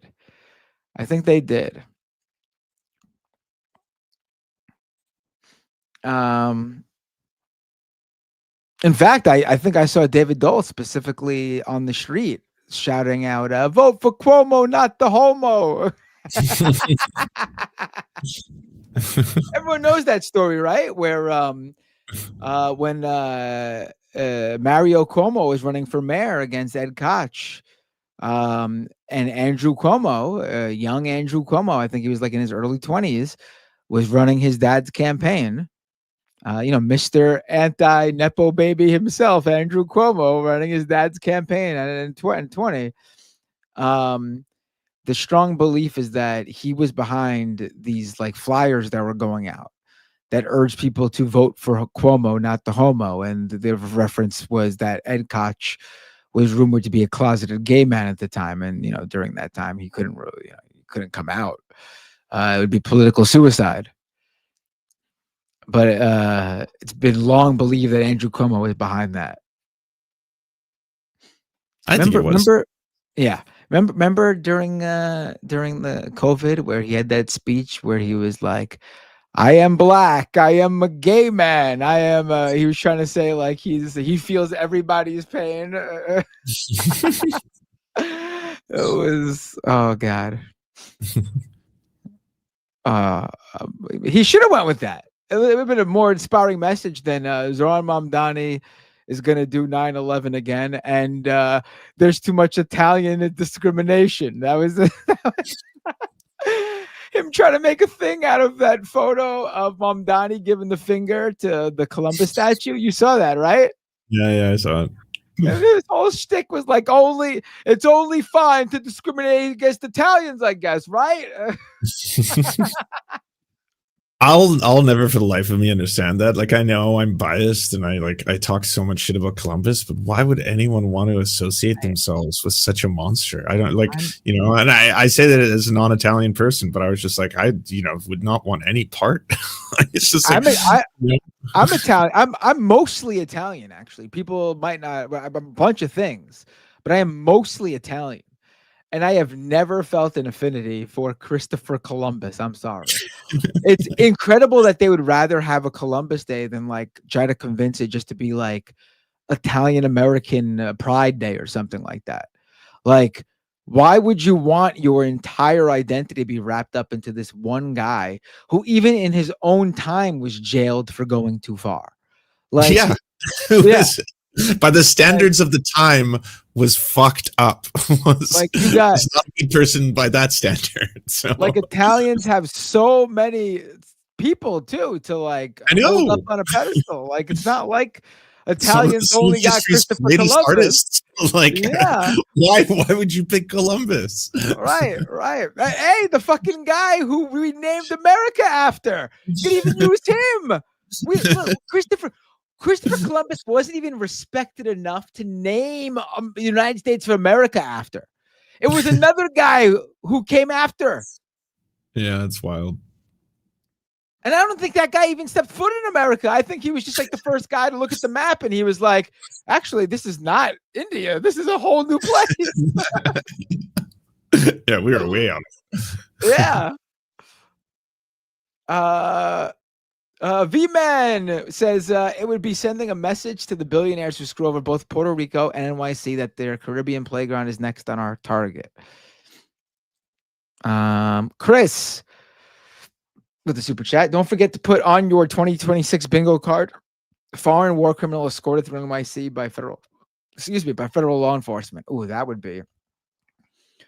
It wouldn't surprise me if Trump and Netanyahu wanted to specifically stick their noses up at Mamdani, that if Netanyahu visited New York, but with like federal agents escorting him through, and then obviously Mamdani couldn't do anything. Do you know what I mean? Like, that would not surprise me.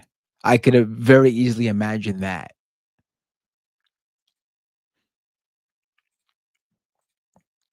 Ignore Husky with the super chat. Zoran's speech is probably my favorite speech by a politician thus far. It would be hard to surpass his speech.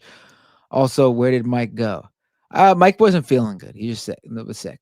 I think Zoran's speech has a number of lines that are up there. I think my favorite line in a political speech of all time is FDR with his they are unanimous in their hate for me and I welcome their hatred. That fucking is the hardest line I've ever heard in my life. You could use it for so many things if you want. Like, obviously the context was the wealthy class that was against FDR at the time, but you could just fucking he kept it. The way he said it was contextless enough where you could use it in other scenarios too. That to me is the hardest political line of all time. But I think Mamdani's got a few lines that are up there. If I ever made a political speech, that would be the fucking line I quote easily. That would be it. Omega Shenron Dragon with the super chat. To the old heads, oligarchs, and authoritarians, to quote red-haired Shanks of One Piece, does the new era scare you that much? ABS Anonymous Bastard Society says, hey guys, where's Mike? Also, did you hear Nancy officially announced her retirement? Mike's sick. And I did hear that Nancy Pelosi announced her retirement. I'm very sad. Yeah, I found out because the stock market crashed. That's how I knew it happened. Right, yeah. I will say, though, she's retiring, which is a lot more you can say than a lot of these other guys who are refusing to retire. Also, she was competent up until this point. She wasn't being rolled around. And I know people don't like Nancy Pelosi. But in terms of the role she played, and compare her to the leadership the Democrats have now, you would prefer Nancy Pelosi. She was an operator. We may disagree with her politically in terms of ideology, exactly where we stand. But in terms of being a leader in Congress in the moment, she easily surpassed Schumer and Jeffries. She's retiring. Say something nice. Also, I got a crush on her. Don't forget. She's my girl. Jackson with a super chat. Do you think Obama Sharpton not endorsing Mamdani was them playing the Bumpy Johnson game and selling out to white people? I mean, Sharpton literally had Mamdani there as the only candidate in the past week or two at his events that he does. And while he didn't explicitly say vote for Mamdani, he very strongly wink, nudged everybody when he pointed out that Mamdani's the only person who's there when he was telling them to get out and vote. And I don't think Obama needed to endorse. What would that have done for Zoran? I don't think it would have done anything for Zoran. I think Obama not getting involved the other way was the biggest way he could show his respect to Mamdani. Not like calling up Cuomo and being like, hey, we gotta figure this out. We gotta beat him just like we beat Bernie in 2020.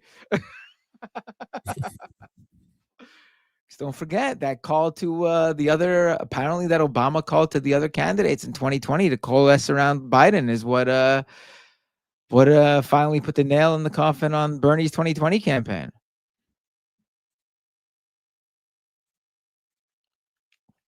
Tokyo Hans with a super chat. Don't forget that Cheney is out. Mitch McConnell must be rolling in his grave about Cheney outliving him. I mean, wow. People being really generous here. I'm pretty sure this is to Rebecca. I think so. Tigwick plays games with $100, hoping to help a little. I'm 99% sure, based on the context of the super chat, that that's to Rebecca. I'm 99% sure as well. Yeah. Although it'd be pretty funny if it was Thank you like, a lot, by the way. Please send Rebecca money if she's worried about paying rent. That's huge. it would be actually really funny though. As important is that money goes to Rebecca. It'd be really funny if that person sent that money to David Doel, and the context of that super chat of "I hope every little bit helps" is directly in referring to David Doel on the ground saying "Vote for Cuomo," not the.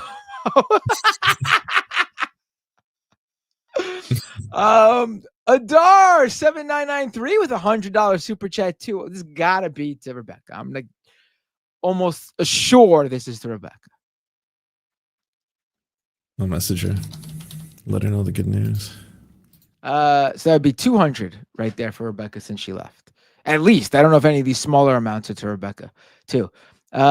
Shit. There we go again with the super chat. David has had a rough couple of days. First the Blue Jays lost, and then his Cuomo endorsement didn't work. Rough days indeed. Right. Action Jackson with a super chat. Thank you. Satya Shravan with a super chat. Love from a fellow leftist Indian working in Michigan. Fuck Vivek Ramaswamy and Dinesh D'Souza. Thank you so much, Satya. And also, please don't feel like you need to denounce Vivek Ramaswamy and Dinesh D'Souza just because you're an Indian. Please don't feel that way. I mean, I appreciate it, but I also don't want you to feel like, oh man, every time I gotta let everyone know I'm an Indian who doesn't support them. You don't gotta do that. Oh, I think they're just saying fuck them. I agree. Oh, they're two right-wing Indian men. So no, I know, but like fuck them. I agree. But also, I noticed you didn't denounce JD Vance's wife. So I'm looking at you with a furrowed eyebrow right now, wondering exactly where you stand on her. Chris Korokoran, since it's Leftist Mafia, who on the panel do you think is the boss, underboss, consigliere, etc.? Any capos? I think Illuminati is the rat. Oh, that's pretty funny. Well, I mean, I'm obviously the boss, right? I'm obviously the. Well, I think Lance. I'll give Mike the boss. Yeah, Mike's the boss. What is the role of the underboss again? Like, what exactly is that role? You're just the second hand to the boss. That's all that is. That's all that is. The one just Illuminati can be Fredo, and then we need a Fredo, and then took her out. Yeah, we took her out. Yeah, she was. Consigliere again. Is that like? That's like the right hand man, I think, right? Oh, okay. Well, what's the difference between the consigliere and the underboss? The advisor guy, like the one who, like they don't enact any act. They're not the one who does any action. They're the one who you go to for the plan and what the word is on the that guy. We need to study. I'll be the consigliere. Yeah, I think that works for Lance. I know a lot of some things and nothing about other things. I'm the what's his face? The fucking what's his name from Goodfellas? Oh no, but he rats them out at the end, doesn't he? No, that's not me. Ray Liotta, right? Ray Liotta. Yeah, he's a rat. You just called yourself a rat. I'm not a rat. I'm not a rat. Well, we could defy gender stereotypes to make the women the capos. There you go. They're the muscle, the enforcers. All right. Yeah. That's Ariana and Rebecca. I'm the Joe Pesci. No, but then they kill him at the end too. I mean, you're pretty ruthless. That guy is probably the most terrifying little man I've ever seen in my life. Oh, he's great in any Martin Scorsese movie. I mean, they are, yes. Yeah, there's a better person than Columbus. Martin Scorsese. Make Martin Scorsese Day. Pure cinema. So easy. One of the greatest filmmakers of all time. Fully Italian. Grew up in the boroughs of New York. You get it all. You know. Robert De Niro. Yeah, there's no example. So much better than Columbus. Yeah, all better than Columbus. I always bring up for the wrestling fans Bruno Sammartino, and honestly, that transcends wrestling because in New York City, you walk around. I have a Bruno San Martino shirt. I walk around wearing a Bruno San Martino shirt, and literally every black and brown guy over the age of like 60 comes up to me and is like, I love your shirt, man. I remember going to the Madison Square Garden and seeing a Bruno San Martino defend the world heavyweight title. I mean, he's a legend, Bruno San Martino.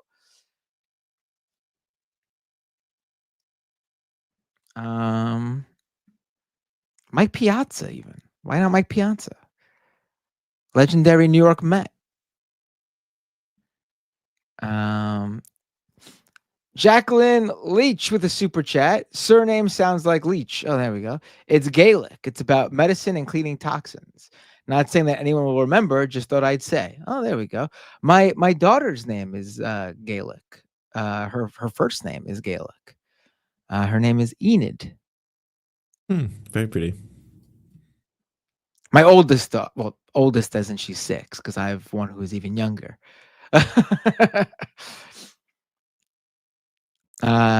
John Jeffrey with the super chat. Columbus didn't even know where he was. Right, exactly. And he didn't know where he was to the day he died. Yep. Is that really? Yeah, let's celebrate Italian Americans. They don't know where the fuck they are. Confused all the fucking time. Hey, no, we don't need to do that. Italians deserve better.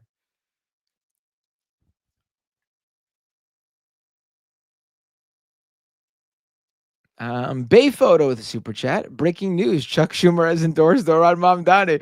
Him congratulating Zoran after refusing to endorse is hilarious. Now, listen, during a primary, it's cowardly to not endorse and then congratulate after, but there's still obviously the entire general election campaign ahead. So you congratulating should mean that you're endorsing for the general election campaign.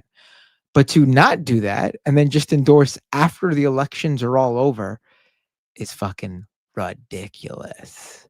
Ridiculous. JD Merleman with a super chat. Matt and all just wanted to send out good vibes. Hell of a week. Always love the show. Thank you, JD. Parker 402, Vance's half-brother lost mayor in Cincinnati, Ohio. He did. I saw by a lot. He got trounced. He got destroyed. Wasn't even close. Was not even close.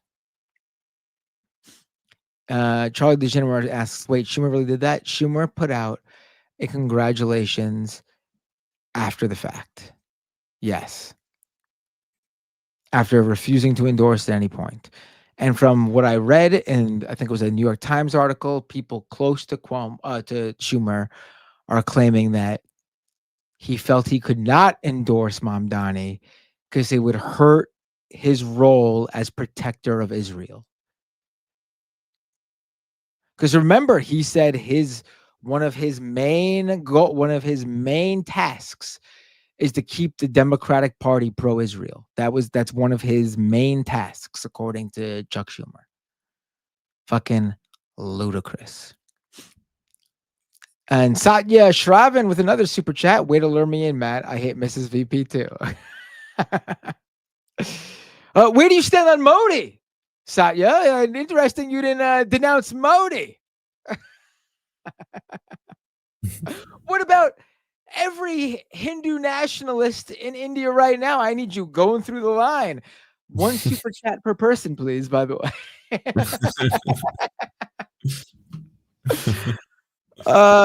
No, you don't have. Just joking, obviously, Satya. Thank you so much. All right. Wait, over on Twitch. Let's see if I got anything. While you're getting that, I'll just read one that came in. Shit, here we go. Thank you for the $5 super chat for Lance's beard and chest hair donation fund. I appreciate it. I'm getting the implants soon, and every dollar helps. So thank you. Wait, you're getting implants? What? No, I'm joking. The people make fun of the fact that I can't grow chest or facial hair. You really can't grow any facial hair? Do you shave or not at all? I shave, but it just comes in patches. Like I get a little bit here and then a little teeny fuzz here, but it's because of my mom's indigenous roots. I don't, I'm pretty hairless on the chest and the face. You gotta just grow the beard in one day and just let us see it. Let us see. Okay. Let's see what bearded Lance look. I'm interested. It'll yeah. I'm gonna say my my partner will not allow that.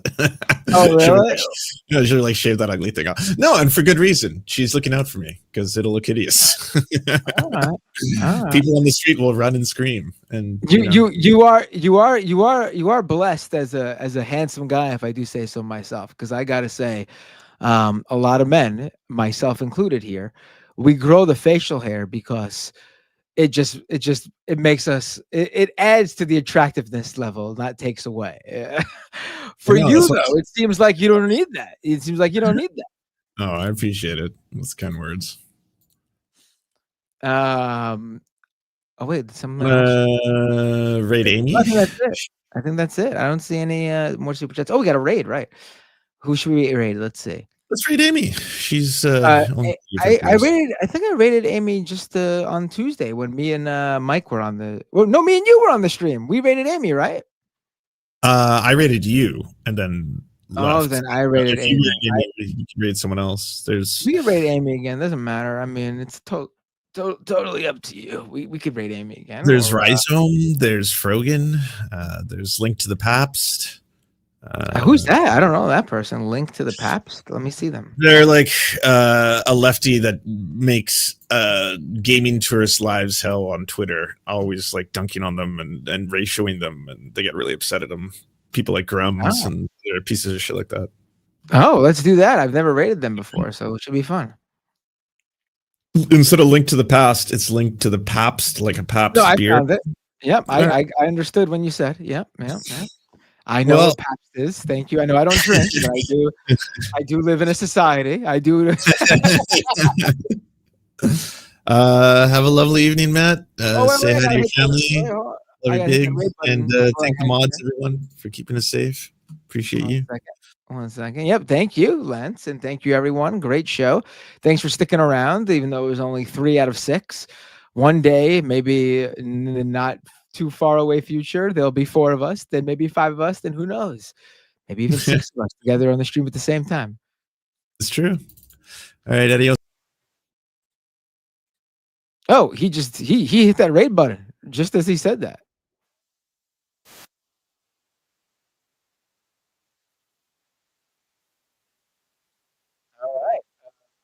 All right, folks. Peace. Take care.